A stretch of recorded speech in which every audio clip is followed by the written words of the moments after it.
कृष्णवान् च श्रीरूपं साग्रजातं सगणरघुनाथान्वितं तं सजीवम् साद्वैतं सावधूतं परिजनसहितं श्रीकृष्ण चैतन्यदेवम् श्रीराधा कृष्णपादान् सहगणललिता श्रीविशाखान्वितांश्च हे कृष्ण करुणा सिन्धु दीनबन्धो जगत्पते गोपेश गोपिकान्त राधाकान्त नमोऽस्तु तप्त काञ्चन गौरङ्गी राधे वृन्दावनेश्वरी वृषभानुसुते देवी प्रणमामि हरिप्रिये वाञ्छाकल्पतरुभ्यश्च कृपा सिन्धुभ्य एव च पतितानां पावनेभ्यो वैष्णवेभ्यो नमो नमः नमो विष्णुपादाय कृष्णपृष्ठाय भूतले श्रीमते भक्ति वेदांत स्वामिन् इति नामिने नमस्ते सरस्वती देवीं गौरवाणी प्रचारिणे निर्विशेषा शून्यवादी पाश्चात्य देशतारिणी जय श्री कृष्ण चैतन्य प्रभु नित्यानंद श्री अद्वैत गदाधर श्रीवासादि गौर भक्त वृंद हरे कृष्ण कृष्ण कृष्ण हरे हरे हरे राम राम राम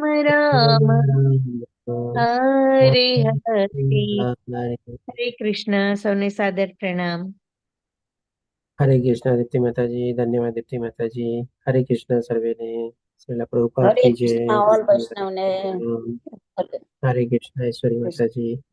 हरे कृष्ण प्रभु जी दंडवत प्रणाम। माता जी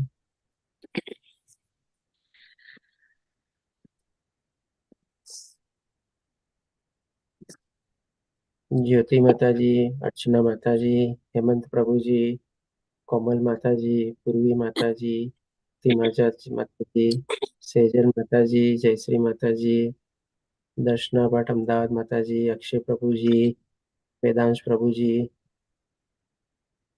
આપ સૌનું હાર્દિક સ્વાગત છે ને આશા રાખું છું થોડી વારમાં આપનો વિડીયો બધાનો ઓન થઈ જશે। ઈશ્વરી માતાજી, કીર્તિમાં પ્રભુજી,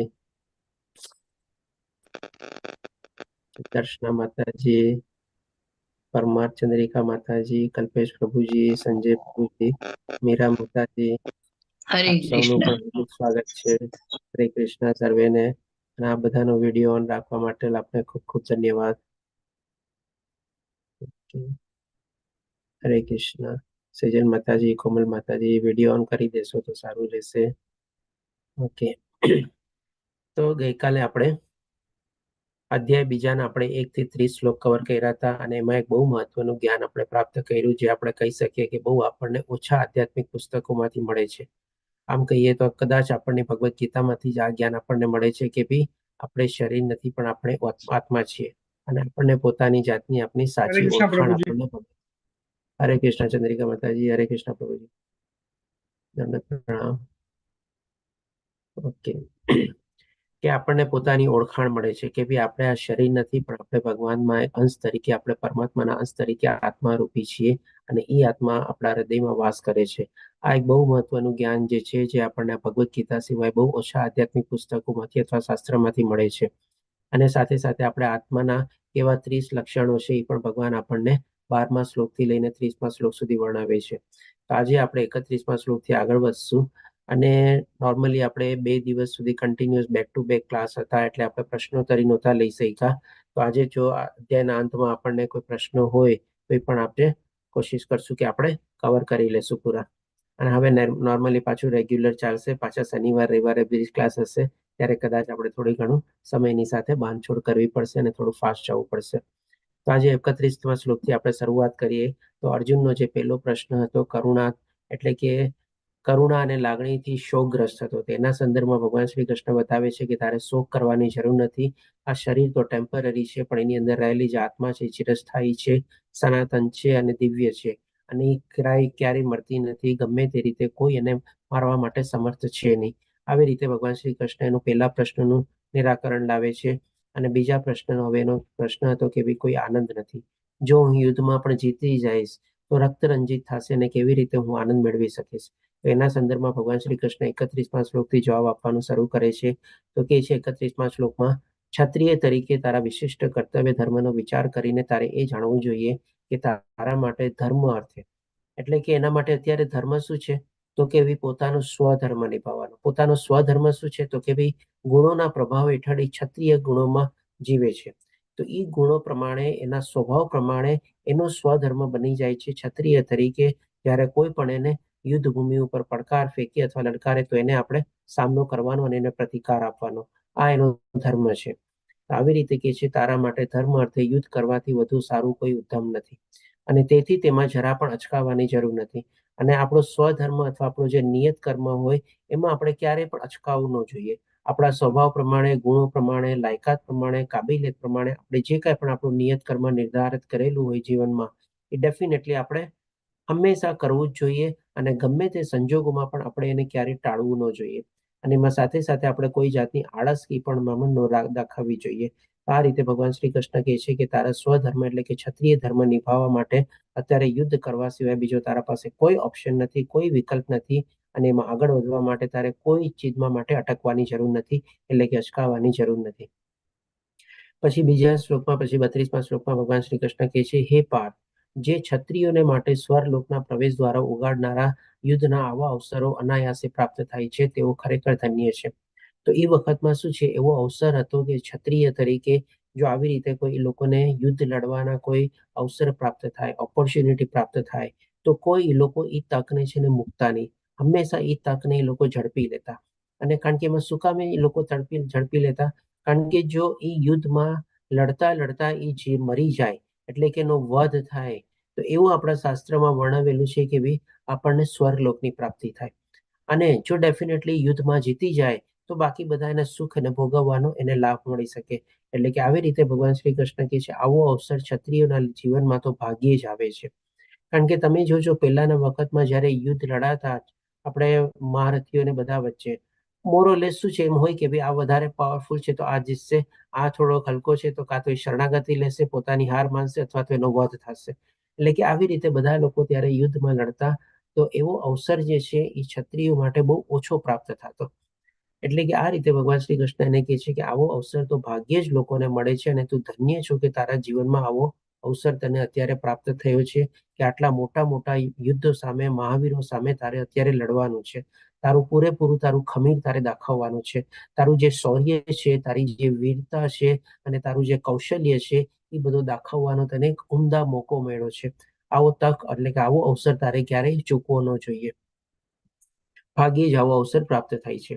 હવે પછી ભગવાન શ્રી કૃષ્ણ 33મા શ્લોકમાં કહે છે, અને સાથે સાથે જેનો પાપનો પ્રશ્ન હતો, જે ભગવાન શ્રી કૃષ્ણ અલગથી પણ લે છે, પણ આ શ્લોકમાં પણ થોડું ઘણું એને એ સમજાવે છે. માટે જો તું યુદ્ધ કરવાના દ્વારા સ્વધર્મનું આચરણ નહીં કરે તો પોતાના કર્તવ્યની ઉપેક્ષા કરવાનું પાપ ફળ તને અવશ્ય મળશે. એટલે કે તારા ગુરુ હત્યા અને તે ભીષ્મ પિતામહ બધાની હત્યાનું તું જે સમજસ કે મને પાપ લાગશે, એ તો પછીની વાત છે. પણ પહેલા જો તું અત્યારે આવી રીતે તારું સ્વધર્મ અથવા ક્ષત્રિયનું જે તારો ધર્મ છે એમાં તું આગળ નહીં વધ અને એને છોડીને તું વયો જાય આ યુદ્ધભૂમિ છોડીને, તો એ જે પાપ લાગશે એ ઓલા પાપ કરતા ઇમિડિયેટ પાપ છે અને પેલું પાપ છે તારે. કારણ કે ત્યારે એ લોકો મરશે નહીં મરશે એ તો પછીની વાત છે, પણ અત્યારે તું તારો સ્વધર્મ છોડીને વયો ગયો તો એના માટે તું જવાબદાર ગણાઈશ અને એ તારું પાપ કૃત્ય ગણાશે. અને તેથી યોદ્ધા તરીકેની તારી કીર્તિ પણ તારે ગુમાવવી પડશે. એટલે કે જે આ બધી તે કીર્તિ અને યશ, ઐશ્વર્ય બધું જે પ્રાપ્ત કર્યો છે એ પણ કોઈ માનશે નહીં બધા કહેશે કે ભાઈ યુદ્ધ ભૂમિમાં ડરીને પોતે ભાગી ગયો.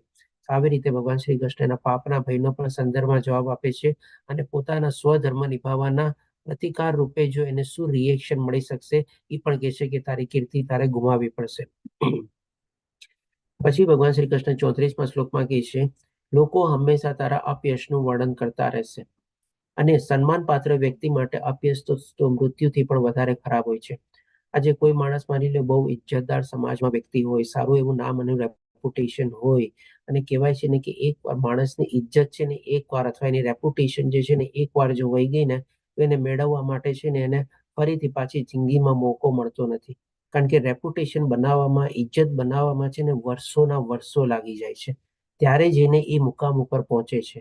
અને એકવાર જો ત્યાંથી પતિત થયો અને વિચલિત થયો અથવા એની પોતાની ઇજ્જત એને ગુમાવી દેશી, પોતાની પ્રતિષ્ઠા ગુમાવી દીધી, તો ફરીથી પાછું એ સ્થાન ઉપર પહોંચવું છે ને એ માણસ માટે એ જીવનકાળ દરમિયાન છે ને કદાચ પોસિબલ હોતું જ નથી. તો આવી રીતે પણ ભગવાન શ્રી કૃષ્ણ એને કહે છે કે આ અત્યારે જો તે આ તે બધી કીર્તિની પ્રાપ્ત કરેલી છે અને જ્યારે તારે તારું કૌશલ્ય અને તારી વીરતાને દેખાવાનો તારી સામે પ્રસંગ આવીને ઉભેલો છે, ત્યારે જો તું આવી રીતે કરુણતાપૂર્વક અને તારો સ્વધર્મ નહીં નિભાવ અને યુદ્ધ ભૂમિ છોડીને વયો જાય તો તારી કીર્તિ છે બધા લોકો એને કોઈ માન સન્માન નહીં રહે, એને ઉઠલાનું ખરાબ રીતે જોશે. એ પણ ભગવાન શ્રી કૃષ્ણ આગળના શ્લોકમાં કહે છે.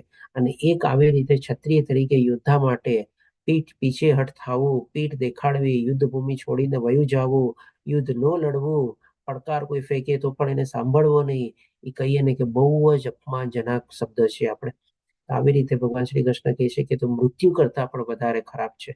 તું વિચારસ કે ભાઈ મને આનંદ શું મળશે, તો ઈ તો તું વિચાર કે અત્યારે જો તું આવી રીતે યુદ્ધ ભૂમિને છોડીને જાય તો તારી જે કીર્તિ ને બધું જે છે, જેવા લોકો કટુ વચન વાપરશે તારા માટે, એ તારા માટે અસહ્ય થઈ જશે. તું કદાચ એને ક્યારેય એમાંથી પાર નહીં પડી શકે. તો એ તો તને વધારે દુઃખ આપવાનું છે. હજી આગળ ભગવાન શ્રી કૃષ્ણ એને કહે છે 35મા શ્લોકમાં, જે મહાન યોદ્ધાઓ તારા નામ તથા યશ વિશે બહુ ઊંચો અભિપ્રાય ધરાવે છે. આજે બધાને ખબર હતી, ગુરુ દ્રોણાચાર્યને ખબર હતી અર્જુન મારો પ્રિય શિષ્ય છે, એના માટે એને પણ કેટલું બધું માન સન્માન ને આપણે ભગવાન અર્જુન પ્રત્યે લાગણી ને બધું હતું. ભીષ્મ પિતાને પણ ખબર હતી કે અર્જુન બહુ મહામતી છે. એ લોકો એવો ચોપડાઈ ધરાવે જે છે તેઓ માની લેશે કે ભાઈને કારણે રણક્ષેત્ર છોડી દીધું છે. અને આના સંદર્ભમાં આપણે જેમ દુર્યોધનનો દાખલો લઈએ, એ તો આવો તાકનો કહીએ ને કે મોકો જોવાની જ રાહ જોતો હોય કે ક્યારે અર્જુન યુદ્ધ ભૂમિ ઉપર ભાગે અને ક્યારે પોતે પોતાના કટુ વચન વાપરે અને જે ન કહેવાનું કહે અને સાચું ખોટું બધા એવા શબ્દો વાપરે. એટલા માટે કહે છે કે ભાઈ અને તેઓ તને કાયર તરીકે ગણશે. એટલે કે ડેફિનેટલી ભીષ્મ પિતામહ ગુરુ દ્રોણની બધા તો પછી બોલશે, પણ સૌથી પહેલો તો દુર્યોધન ઉભો થશે બોલવા માટે કે બીજો ડરીને ભાગી ગયો. અમારી 11 અક્ષોણીની સેના જોઈ પોતાની 7 અક્ષોણીની સેના સામે ગભરાઈ ગયો. ભીષ્મ પિતામહના ઈચ્છા મૃત્યુ એને યાદ આવી ગયું, એને જોઈને ગભરાઈ ગયો. ગુરુ દ્રોણાચાર્યને જોઈને ગભરાઈ ગયો. અને હજી મારું મોટું મેઇન પાસું તો જે છે કર્ણ છે, એ તો યુદ્ધમાં આવ્યો જ નથી, એને પણ જોઈને ગભરાઈ ગયો હશે. એટલે કે આવી રીતે દુર્યોધન બધા શબ્દો વાપરે તો એના માટે કેટલું બધું આપણે કહે ને કે મરવા જેવું થાય. આપણે આવી રીતે કહે છે કે તને કાયર ગણશે. પછી હજી કહે છે 36મા શ્લોકમાં, તારા શત્રુ અનેક પ્રકારના કડવા વેણથી તારું વર્ણન કરશે અને એમાં સૌથી પહેલો દુર્યોધન આવીને ઉભો રહેશે. અને પછી તો બધી લાઈન લાગશે આપણે દુર્યોધન, દુશાસન, કર્ણ બધાની આપણે. એટલે કે બધા તારા વિશે કડવા વચનો વાપશે અને સામર્થ્યને ધિક્કારશે. એટલે કે જો ખાલી નામનો અર્જુન છે, નામની વીરતા છે, નામની પ્રસિદ્ધિ છે, પણ કેવો કાયર છે, કેવો દુર્બળ છે, બધાને જોઈને ભાગી ગયો. એટલે કે તારા માટે આનાથી વધારે દુઃખદાયી બીજું શું હોઈ શકે. એટલે કે અર્જુનનો જે પ્રશ્ન હતો ને કે મને શું આનંદ મળશે, તો આના સંદર્ભમાં ભગવાન શ્રી કૃષ્ણ આ બધી ચીજો વર્ણવે છે. અને આ ચીજ આવી ઘટના છે ને આમ જોવું ને તો આપણા લાઈફમાં ઘણી વાર આવી રીતે થાય જ છે. ઘણી વાર આપણા લાઈફમાં એવા સંજોગો ને બધું આવી જાય છે કે આપણી આવડત ને બધું જે હોય, આપણું જે ખમીર હોય, એ દાખવવાનો જ્યારે પ્રસંગ આવે ત્યારે જો આપણે ઢીલા પોચા પડીએ તો ડેફિનેટલી એક દાખલો તરીકે લઈએ, એક માની લો બહુ હોશિયાર વિદ્યાર્થી છે, હર વર્ષે માની લો ક્લાસમાં ફર્સ્ટ અથવા રેન્ક નંબરમાં પાસ થાય છે અને એને જ્યારે ફાઇનલ એક્ઝામનો આવે દિવસ અને એની કહે ને કે લાઈફ ટાઈમની એક મોટી એક્ઝામ દેવા જતો હોય અને એ એક્ઝામ દેવા જાય, એક્ઝામ હોલમાં બધા એને મૂકવા જાય, માતા પિતા સાથે જાય અને જેવો એક્ઝામ હોલમાં ઘૂસે અને કહે કે ના ના મને આજે એક્ઝામ નથી આપી, હું નહીં આપી શકું એક્ઝામ, અથવા તો એક્ઝામ પેપર એની સામે આવે અને છોડીને પાછો આવતો રહીએ તો બધા એને શું કે ક્યાં ગઈ તારી હોશિયારી બધી? આટલું બધું તે વાંચ્યું, આટલું બધું ભણ્યો, આટલા વર્ષોથી તે આટલી બધી સરસ મજાની સિદ્ધિ પ્રાપ્ત કરી છે અને ત્યારે આટલી ઇમ્પોર્ટન્ટ ફાઇનલ એક્ઝામ વખતે તે આવી રીતે એમ કર્યું, પેપર છોડીને તું આવતો રહ્યો. તો એ જ ભગવાન શ્રી કૃષ્ણ અર્જુનને કહે છે કે તે જે આટલી આખી જીવનભર જે બધી સિદ્ધિઓ અને બધી પ્રાપ્ત કરી છે, અત્યારે આટલો મહત્વનો યુદ્ધ ભૂમિ તારે સામે ઉભો છે અને આ વખતે જો તું યુદ્ધ ભૂમિ છોડીને વયો જાય તો લોકો શું કહેશે તને? આવી રીતે કહે છે કે આ બધું જે તારે સામનો કરવો પડશે એ તો સૌથી વધારે દુઃખદાયી હશે. પછી વિચાર કે એના પછીનું જીવન તારું ઓર કેટલું દુઃખદાયી થશે. આવી રીતે ભગવાન શ્રી કૃષ્ણ કહે છે કે તને આનંદ નથી, એના સંદર્ભમાં ભગવાન અહીંયા જવાબ આપે છે. પછી હવે આગળ કહે છે એના સોલ્યુશન રૂપે તો 37મા શ્લોકમાં કહે છે કે હે કુંતી પુત્ર, જો તું યુદ્ધમાં હણાઈ જઈશ તો સ્વર્ગ પ્રાપ્તિ કરીશ. જે આપણે આગલા શ્લોકમાં જાણ્યું કે એ પ્રમાણે ક્ષત્રિયોને ત્યારે એ વખતમાં યુદ્ધમાં જો લડતા લડતા હણાઈ જાય, સામે છાતીએ આપણે કહે ને કે એનો વધ થાય, એને સ્વર્ગની પ્રાપ્તિ થશે થાય છે. એટલે એ જ કહે છે કે જો તું હણાઈ જઈશ તો તને સ્વર્ગ પ્રાપ્ત કરીશ અને જો તું જીતીશ તો પૃથ્વીના સામ્રાજ્યનું સુખ ભોગવીશ. દ્રઢ નિશ્ચયપૂર્વક ઉભો થા અને યુદ્ધ કર. એટલે કે ભગવાન શ્રી કૃષ્ણ આ બધું ચીજ એને સમજાવીને પહેલા જો એનો મેઇન પ્રશ્ન હતો કે આનંદ નથી, તો ભગવાન શ્રી કૃષ્ણ કહે છે આનંદ, સુખ, દુઃખ એ બધું તો ભૂલી જા, પણ તો ત્યારે યુદ્ધ ભૂમિ છોડીને જઈશ ને એના કરતા મોટું કોઈ દુઃખ જ નથી. દુઃખ જ દુઃખ છે તારી લાઈફમાં, પછી તો આગળની જિંદગીમાં તને દુઃખ જ દુઃખ છે આપણે. પણ જો તું આવી રીતે અત્યારે યુદ્ધ લડીશ અને આ તારી પોતાની ક્ષમતા પ્રમાણે તું બધું કૌશલ્ય ને બધું તારું દેખાવીશ અને હોઈ શકે ફળ તારા હાથમાં નથી, માની લો તું જીતી ગયો તો તને આખા પૃથ્વીનું સામ્રાજ્ય મળશે. કારણ કે એ ટાઈમમાં બધા આખા કે જેટલા બધા રાજ્યોના રાજા હતા બે ટુકડીમાં વિભાજિત થઈ ગયા હતા અને માની લો કૌરવો હારી જાય તો એ બધાના રાજ્યનું શું થાય? એ બધા રાજ્યો હસ્તિનાપુરમાં જ મળી જવાના હતા. એટલે કે હસ્તિનાપુર ઓર મોટું રાજ્ય થઈ જવાનું હતું અને આખી પૃથ્વીનું રાજ સામ્રાજ્ય પ્રમાણે થઈ જવાનું હતું. એટલે કે આવી રીતે ભગવાન શ્રી કૃષ્ણ કહે છે જીતી ગયો તો તને આખું પૃથ્વીનું સામ્રાજ્ય મળશે અને હારીશ તો તને સ્વર્ગ પ્રાપ્તિ થશે. એટલે કે તારા હાથમાં તો બંને હાથમાં લાડવા છે, તો પછી તારે તો લડવું જ જોઈએ. એટલા માટે ફરીથી એને મોટિવેટ કરે છે, પ્રેરણા આપે છે. એટલે કે આવી રીતે નિશ્ચયપૂર્વક ઉભો થા અને યુદ્ધ કર. તો તમે જો અત્યાર સુધીમાં ભગવાન શ્રી કૃષ્ણ લગભગ અલગ અલગ 3 થી 4 જગ્યાએ અર્જુનને કીધું કે ઉભો થા, યુદ્ધ કર. એટલે કે આપણો સ્વધર્મ જે છે એ આપણે હંમેશા ગમે તે સંજોગોમાં કાળમાં આપણે નિભાવવા માટે ક્યારેયમાંથી પાછળ પડવું જોઈએ નહીં. તો આ રીતે અત્યાર સુધી અર્જુનનો જે પ્રશ્ન હતો આનંદ નથી, જે ભૌતિક દ્રષ્ટિએ વિચારતો હતો, તો એનો પણ ભગવાન એને ભૌતિક દ્રષ્ટિએ એને જવાબ આપ્યો. જેમ આપણે ઘણા લોકો ગઈકાલે બ્રિજ ક્લાસમાં એટેન્ડ કર્યા હશે, એમાં એક આપણે સ્લાઇડ હતી કે ભાઈ કોમ્યુનિકેટ ટાઈમલી એન્ડ એક્યુરેટલી. તો જ્યારે અર્જુને શરણાગતિ લીધી ત્યારે જ ભગવાને જ્ઞાન આપવાનું શરૂ કર્યું અને અર્જુનનો જે સંદર્ભમાં પ્રશ્ન હતો એ સંદર્ભમાં ભગવાને એનો જવાબ આપ્યો કે એ ભૌતિક દ્રષ્ટિએ જોતો હતો કે ભાઈ મને કોઈ આનંદ નથી. તો અહીંયા પણ ભગવાન શ્રી કૃષ્ણને ભૌતિક દ્રષ્ટિએ સમજાવે છે કે ભાઈ કેવી રીતે તને આનંદ નથી, તારા હાથમાં તો બંને હાથમાં લાડવા છે. એટલે કે કેવું પરફેક્ટ અને એક્યુરેટ ભગવાન શ્રી કૃષ્ણ એના પ્રશ્નનો જવાબ આપે છે. હવે જોઈએ જેનો ત્રીજો પ્રશ્ન હતો કે એટલે કે પાપનો ભય.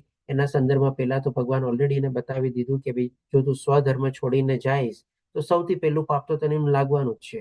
પણ હજી ઓર આગળ ભગવાન શ્રી કૃષ્ણ એના પાપનું નિરાકરણ રૂપે જવાબ આપે છે કે તું સુખ કે દુઃખ, હાનિ કે લાભ તથા જય કે પરાજય વિશે વિચાર કર્યા વગર યુદ્ધ કરવા ખાતર યુદ્ધ કર અને આ પ્રમાણે કરવાથી તને કદાપી પાપ લાગશે નહીં. એટલે કે હવે અહીંયા ભગવાન શ્રી કૃષ્ણ એને નિષ્કામ કર્મયોગ તરફ આગળ વધારે છે. પહેલા ભૌતિક દ્રષ્ટિએ વિચારતો હતો એટલે એને ભૌતિક દ્રષ્ટિના સંદર્ભમાં જ ભગવાન એને જવાબ આપી દીધો. પણ જે એનો ત્રીજો પ્રશ્ન હતો કે ભાઈ પાપ વૃત્તિ, કે ભાઈ મારા ગુરુજનોને જો હત્યા કરીશ તો મને પાપ લાગશે. એટલે કે થોડુંક હવે આધ્યાત્મિક દ્રષ્ટિએ વિચારે છે. તો આધ્યાત્મિક દ્રષ્ટિના જવાબ એના સંદર્ભનો જે પ્રશ્ન હતો એનો ભગવાન પણ જવાબ હવે આધ્યાત્મિક દ્રષ્ટિએ આપે છે. અહીંયા તમે જોવો તો જવાબ દેવાનો પણ ભગવાનનો દ્રષ્ટિકોણ કેવો ચેન્જ થાય છે, જે પ્રમાણે એનો પ્રશ્નનો દ્રષ્ટિકોણ હતો એ રીતે. એટલે કે 1 to 1 મેચ કરીને ભગવાન શ્રી કૃષ્ણને જવાબ આપે છે. નહીં તો આમ જોવા જાવ તો ભગવાન એના બંને પ્રશ્નોને કમ્બાઈન કરીને જવાબ આપી શકતા હતા. પણ અર્જુનના મનનું સરસ રીતે નિરાકરણ લાવે છે. એવી આનંદ નથી એના સંદર્ભમાં કહે છે કે તારા હાથમાં તો બંને હાથમાં લાડવા જ છે અને તો બંને જગ્યાએ તને આનંદ જ આનંદ મળવાનો છે અને નહીં લડતો તને દુઃખ જ દુઃખ મળવાનું છે. અને હવે જયારે પાપ વૃત્તિથી પોતે પીડાય છે ત્યારે એના સંદર્ભમાં ભગવાન શ્રી કૃષ્ણ હવે આધ્યાત્મિક દ્રષ્ટિએ થોડુંક સમજાવવાનો પ્રયત્ન કરે છે. એટલે કે છે કે ભાઈ તું જે અત્યારે લાભ, ગેરલાભ, આનંદ, શોક, દુઃખ આ બધું જે તું વિચારસ એ બધું તું છોડી દે ખાલી તને તારો જે નિયત કર્તવ્ય કર્મ મેં કીધું અને તારો સ્વધર્મ ક્ષત્રિય તરીકે મેં જે તારી યાદ જોડાવ્યો એના માટે તું ખાલી યુદ્ધ કર. અને આવી રીતે જો તું ખાલી યુદ્ધ કરીશ પરિણામની આશા રાખ્યા વગર અને પરિણામ પ્રત્યે વિચાર પણ કર્યા વગર તો તને કોઈ દી પાપ નહીં લાગે. એકદમ સ્પષ્ટ અહીંયા આમ જોવા જો ભગવાને જવાબ આપી દીધો કે આપણે આપણું જો નિયત કર્તવ્ય કર્મ કરતા હોઈએ તો બે ચીજ આપણે છોડી દેવાની છે. સૌથી પહેલા તો ફળની આશા છોડી દેવાની છે અને બીજું શું કે બી એમાં આસક્તિ નથી રાખવાની કે શું થશે કેવું પરિણામ આવશે. આ બે ચીજ જો આપણે છોડી દઈએ તો આવી રીતે કોઈ પણ કર્મમાં આપણે પ્રવૃત્ત થઈએ તો એ આપણને બંધન કરતા બી નથી થતા અને એમાં જે કહીએ ને કે ઇન્હેરન્ટ જે દોષ હોય છે ને કારણ કે બધા કર્મોમાં કંઈક ને કંઈક દોષ રહેલા હોય છે તો એ પણ આમાંથી પાપ પણ આપણને લાગતા નથી. આમ ભગવાન શ્રી કૃષ્ણ અહીંયા 38મા શ્લોકમાં સમજાવે છે. હવે 39મા શ્લોકમાં ભગવાન શ્રી કૃષ્ણ કહે છે કે મેં અહીં પૃથ્થકારણાત્મક અભ્યાસ સાંખ્ય દ્વારા આ જ્ઞાનનું વર્ણન કર્યું છે.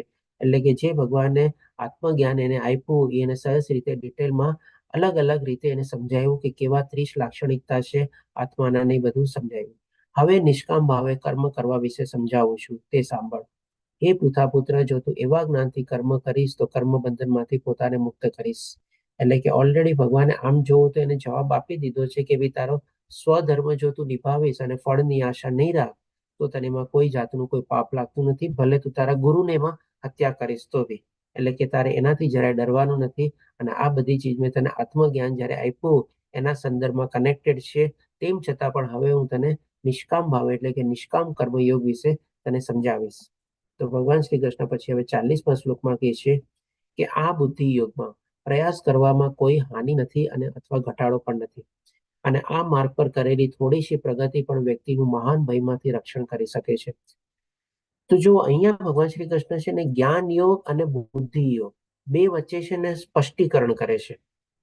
શું કરે છે સ્પષ્ટીકરણ? કોઈ કહેશે મને? ભગવાન અહીંયા જ્ઞાન યોગ અને બુદ્ધિ યોગને બે અલગ અલગ તારવ્યા છે. કેવી રીતે અલગ અલગ તારવ્યા છે? હરે કૃષ્ણ. બહુ પાતળો ડિફરન્સ છે આ બંને વચ્ચે. આપણે ખાલી જ્ઞાન યોગ કર્મયોગ અને ભક્તિ યોગ જાણીએ છીએ પણ જ્ઞાન યોગ નામ જોવા જાવ ને તો બે સબ વિભાગ પડે છે. આપણે એક જ્ઞાન યોગ અને બીજો આવે છે ભક્તિ યોગ. એ બંને મળીને આપણે જ્ઞાન યોગ કહેવાય છે. What is the difference between જ્ઞાન યોગ અને બુદ્ધિ યોગ? હરે કૃષ્ણ. ભક્તિ જ્ઞાન સાથે જો ભક્તિ કરે તો એને ક્યારેક એવી સિચ્યુએશન આવે કે મારે શું ખરેખર કરવું જોઈએ. જો એની પાસે જ્ઞાન હોય તો એ ટાઈમે જજમેન્ટ લઈ શકે કે ના મારે ખરેખર આ જ કરવું જોઈએ. ભક્તિ તો કરવાની જ પણ જે બે વચ્ચે જ્યારે એને ડિસિઝન લેવાનો હોય ને ત્યારે ડિસિઝન લઈ શકે જો જ્ઞાન સાથે ભક્તિ થતી હોય તો. જિજ્ઞા માતાજી હું ભક્તિ યોગની વાત જ નથી કરતો. હું કહું છું કે જ્ઞાન યોગના બે પેટા વિભાગ છે, જ્ઞાન યોગ અને ભક્તિ યોગ. આ બુદ્ધિ યોગ સોરી. તો જ્ઞાન યોગ અને બુદ્ધિ યોગમાં શું ફરક છે? હરે કૃષ્ણ પ્રભુ. હરે કૃષ્ણ. જય દર્શના માતાજી બોલો. પ્રભુજી એમ કે આપણે કોઈ પણ વિશે જો થોડું ઘણું જ્ઞાન હોય અને એમાંથી આપણે એનો યુઝ કરી અને આપણે કઈ ડિસિઝન લઈએ તો એ પ્લસ હોય અથવા તો માઇનસ હોય અથવા તો પોઝિટિવ આવે અથવા તો ઓછું પોઝિટિવ આવે તો પણ આપણને થોડોક તો એક્સપિરિયન્સ મળે કે ભાઈ ના આમ નહીં ને આમ કરવાનું છે તો નેક્સ્ટ ટાઈમ આપણે એનાથી બેટર ડિસિઝન્સ લઈ શકીએ. એ સેન્સમાં કહી શકીએ. હરે કૃષ્ણ દર્શના માતાજી ધન્યવાદ. ઓલમોસ્ટ આ જવાબ પાસે પહોંચ્યા છો. ચાલો બીજો કોઈને ઉમેરવું હોય? જય શશી માતાજી બોલો. હરે કૃષ્ણ. બુદ્ધિ યોગ હોય દદામી બુદ્ધિ યોગમ. જો બુદ્ધિ યોગ આવે ને તો પછી જ્ઞાનમાં આપણે આગળ વધી શકીએ. ઓકે, બુદ્ધિ યોગ આવે તો જ્ઞાનમાં આગળ વધી શકીએ. ઓકે, દીપિકા માતાજી બોલો શું કહે છો? જ્ઞાન બુદ્ધિ યોગ ઇઝ લાઈક કે નોલેજ હોવું જોઈએ અને જ્ઞાન યોગ ઇઝ નોલેજ હોવું જોઈએ અને બુદ્ધિ સ્માર્ટલી એને હેન્ડલ ટેકલ કરવું પડે. ઓકે, આપ પણ જવાબના ઓલમોસ્ટ પાસે છો. ધન્યવાદ. હજી કોઈને કોઈ ઉમેરવું છે આમાં? જ્ઞાન યોગ અને બુદ્ધિ યોગના તફાવત સંદર્ભમાં. પૂજી જ્ઞાન યોગ એટલે તમને એ વસ્તુનું જ્ઞાન છે પણ બુદ્ધિ એ બતાવે છે કે તમારે એને ઇમ્પ્લિમેન્ટ ક્યારે કરવાનું છે. હા, એકદમ આમ કહી તો એક્ઝેક્ટ પ્રોપર જવાબ આપણે આ રીતે સમજી શકીએ કે જ્ઞાન યોગ એટલે કે તમને ખબર તો છે કે સાચું શું અને ખોટું શું, ખરું શું અને ખરાબ શું, સારું શું ખરાબ શું, કરવું શું ન કરવું શું, પણ તમારે હવે એની ઉપર બુદ્ધિ વાપરવાની છે. જેમ કે આપણે દાખલા તરીકે લઈએ, દુર્યોધનને જ્ઞાન હતું ધર્મ શું છે, અધર્મ શું છે, સાચું શું છે, ખોટું શું છે, સારું શું છે, ખરાબ શું છે. પણ એનો પ્રોબ્લેમ શું હતો કે ભાઈ હું અધર્મને છોડી નથી શકતો અને ધર્મનો સાથ નથી આપી શકતો. એટલે કે એ પોતાની બુદ્ધિ એટલે કે વિવેક બુદ્ધિ જે છે ને એ ઇમ્પ્લિમેન્ટ નહોતો કરી શકતો, એનો પ્રોબ્લેમ હતો.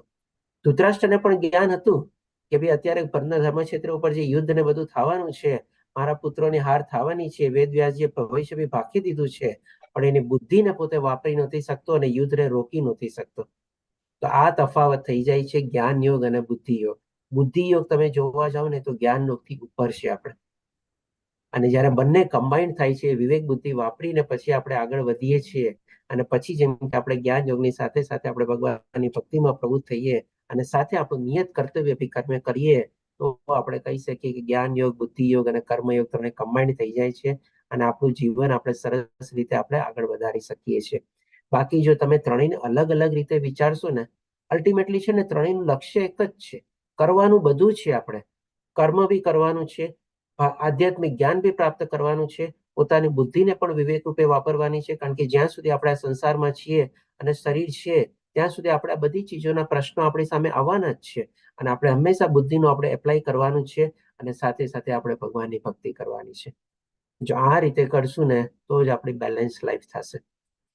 એટલે કે ટૂંકમાં અહીંયા છે આપણે સમજી શકીએ છીએ કે આ બુદ્ધિ યોગમાં પ્રયાસ કરવામાં કોઈ હાનિ નથી. એટલે કે જ્ઞાન થઈ ગયું છે પછી હવે આપણે બુદ્ધિ એપ્લાય કરવાની છે ને એવી રીતે આપણે એ કર્મમાં આપણે પોતાની જાતને પ્રવૃત્ત કરવાનું છે. એટલે કે નિષ્કામ કર્મ તરફ આપણે આગળ વધવાનું છે. અને આમાં ભગવાન શ્રી કૃષ્ણ કહે છે થોડી સી પણ જો આપણે પ્રગતિ કરશું ને એમાં કોઈ જાતનો આપણને ઘટાડો નથી અથવા નુકસાન નથી.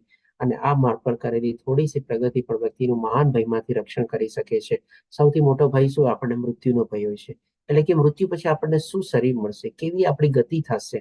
આ જે ભય હોય છે ને, આપણે થોડું પણ જો ભગવાનની ભક્તિમાં પ્રવૃત્ત થઈ જઈએ ને આપણી વિવેક બુદ્ધિ વાપરીને તો જે છે ને ભક્તિ માર્ગમાં આપણે આગળ વધ્યા પછી એ ભક્તિ આપણી ક્યારેય નાશ નથી થતી. કારણ કે ભગવાને કીધું છે ને મારા ભક્તોનો કદી વિનાશ થતો નથી. એટલે કે હોઈ શકે આપણને એક જન્મમાં આપણને એમાં બધું સંપૂર્ણ રીતે આપણે ભગવાનના ધામમાં ન પહોંચી શકીએ, પણ આપણે જે કાંઈ પણ થોડીક પ્રગતિ કરી હશે આપણી કેરી ફોરવર્ડ થશે અને જે આપણા કર્મ પ્રમાણે આગલું શરીર આપણે ભોગવવાનું હશે ભોગવી લેશું અને ફરીથી પાછા આપણને એવો કોઈક શરીર મળશે કે જેમાં આપણે જ્યાં આપણી ભક્તિ અધૂરી રહી ગઈ હશે ત્યાંથી ફરીથી આપણે ત્યાંથી આગળ વધારી શકશું અને અલ્ટિમેટલી જે આપણું લક્ષ્ય છે આપણે ભગવાનને પ્રાપ્ત કરી શકશું. એટલા જ માટે અહીંયા ભગવાન શ્રી કૃષ્ણ કહે છે કે મહાન ભયમાંથી પણ રક્ષણ પ્રાપ્ત થાય છે અને એમાં કોઈ જાતનો ઘટાડો નથી અથવા તો એમાં કોઈ જાતનું નુકસાન નથી. દાખલા રૂપે લઈ શકીએ કે જેમાં આપણે કોઈ મશીન ખરીદીએ તો એની આપણે લાઈફ ઘટે ને આપણે ડેપ્રિસિએશન અથવા ઘસારોમાં પ્રોવાઈડ કરીએ ને, પણ આ ભક્તિ માર્ગ એવો છે સરસ મજાનું આપણું મશીન, એમાં કોઈ જાતનો ઘટાડો નથી, એ આપણી સાથે કેરી ફોરવર્ડ થાય છે. હવે પછી ભગવાન શ્રી કૃષ્ણ 41મા શ્લોકમાં એનો જે અનિર્ણયતાનો પ્રશ્ન હતો જે બીજા અધ્યાયના 6થા શ્લોકમાં આપણને કહે છે કે ભાઈ મને ખબર નથી કે જીતાઈ જવું સારું છે કે અમી લોકો દ્વારા મારે હારવું સારું છે. આના સંદર્ભમાં ભગવાન શ્રી કૃષ્ણ 41મા શ્લોકમાં કહે છે કે હે કુરુનંદન, જે મનુષ્ય આ માર્ગ પર ચાલે છે, આ માર્ગ એટલે હવે કયો માર્ગ? હવે નિશ્ચિત થઈ ગયું છે તમારે કે જ્ઞાન પ્રાપ્ત કરી લીધું અને વિવેક બુદ્ધિ વાપરીને આપણે પોતાના નિષ્કામ કર્મ પ્રત્યે આગળ વધ્યા, તો એ જ આપણો સરસ મજાનો માર્ગ છે. આપણે કર્મ ક્યારેય આપણે છોડવાનું નથી. એ જ ભગવાન શ્રી કૃષ્ણ કહે છે કે આ માર્ગ પર જે હોય છે તેવો ઉદ્દેશમાં દ્રઢ સંકલ્પ વાળા હોય છે. કારણ કે સુકામ એના ઉદ્દેશમાં દ્રઢ સંકલ્પ વાળા હોય છે, કારણ કે એને ખબર પડી ગઈ હોય છે હવે કે ભાઈ મારે મનુષ્ય જીવન તરીકે મારું લક્ષ્ય શું છે અને તેમનું ધ્યેય પણ એક જ હોય છે. હવે એનું ધ્યેય શું છે? ભગવાનની પ્રાપ્તિ કરવી. અને પછી સાથે એમાં ભગવાનની ભક્તિ પણ એડ કરે છે. અને જેવો દ્રઢ નિશ્ચય નથી, એટલે કે જેને માની લો જ્ઞાન છે પણ હજી એની વિવેક બુદ્ધિ વાપરતો નથી, જેમ આપણે એક્ઝામ્પલ લીધો દુર્યોધન અને ધૃતરાષ્ટ્રનો, જ્ઞાન થઈ ગયું છે પણ ના બરાબર નથી, અધર્મને છોડી જ નથી શકતા એ લોકો, તો પછી એના માટે કે છે દ્રઢ નિશ્ચય નથી, તેમની બુદ્ધિ અનેક શાખાઓમાં વિવિક્ત થયેલી હોય છે. એટલે કે શું અલગ અલગ એ લોકોની કે ભાઈ મારે યુદ્ધ લડવું જ છે, યુદ્ધ લડીશ તો હારશું કે જે શું કઈ વિચારતો નથી, આવું બધું એ લોકો પોતાની વિવેક બુદ્ધિ વાપરતા જ નથી અને ખોટી આશા બાંધીને એ લોકો એવી રીતે આગળ વધતા હોય છે અને ડેફિનેટલી સાથે સાથે અલગ અલગ મોહ માયામાં પણ આકર્ષિત થતા હોય છે, કારણ કે એની બુદ્ધિ અલગ અલગ જગ્યાએ ફંટાતી હોય છે. એટલે કે આવી રીતે ભગવાન શ્રી કૃષ્ણ એને જવાબ આપે છે કે જો તું આવી રીતે તારી બુદ્ધિ વાપરી અને દ્રઢ નિશ્ચયપૂર્વક આગળ વધીશ તો પછી તારા જીવનમાં કોઈ કે ને કે કિંતુ પરંતુ રહેશે જ નહીં. તારે તારો સ્વધર્મ નિભાવવાનો છે અને બસ આગળ વધવાનું છે. એટલે કે તને લાગે છે ને કે હારી જાશું કે જીતી જશું કે શું અમારો લાભ છે શેમાં ગેરલાભ છે, આવા કોઈ પ્રશ્ન તારા મનમાં રહેશે જ નહીં. પછી હવે 42 અને 43માં શ્લોકમાં ભગવાન શ્રી કૃષ્ણ કહે છે અલ્પજ્ઞાની મનુષ્ય. અલ્પજ્ઞાની કોને કીધા?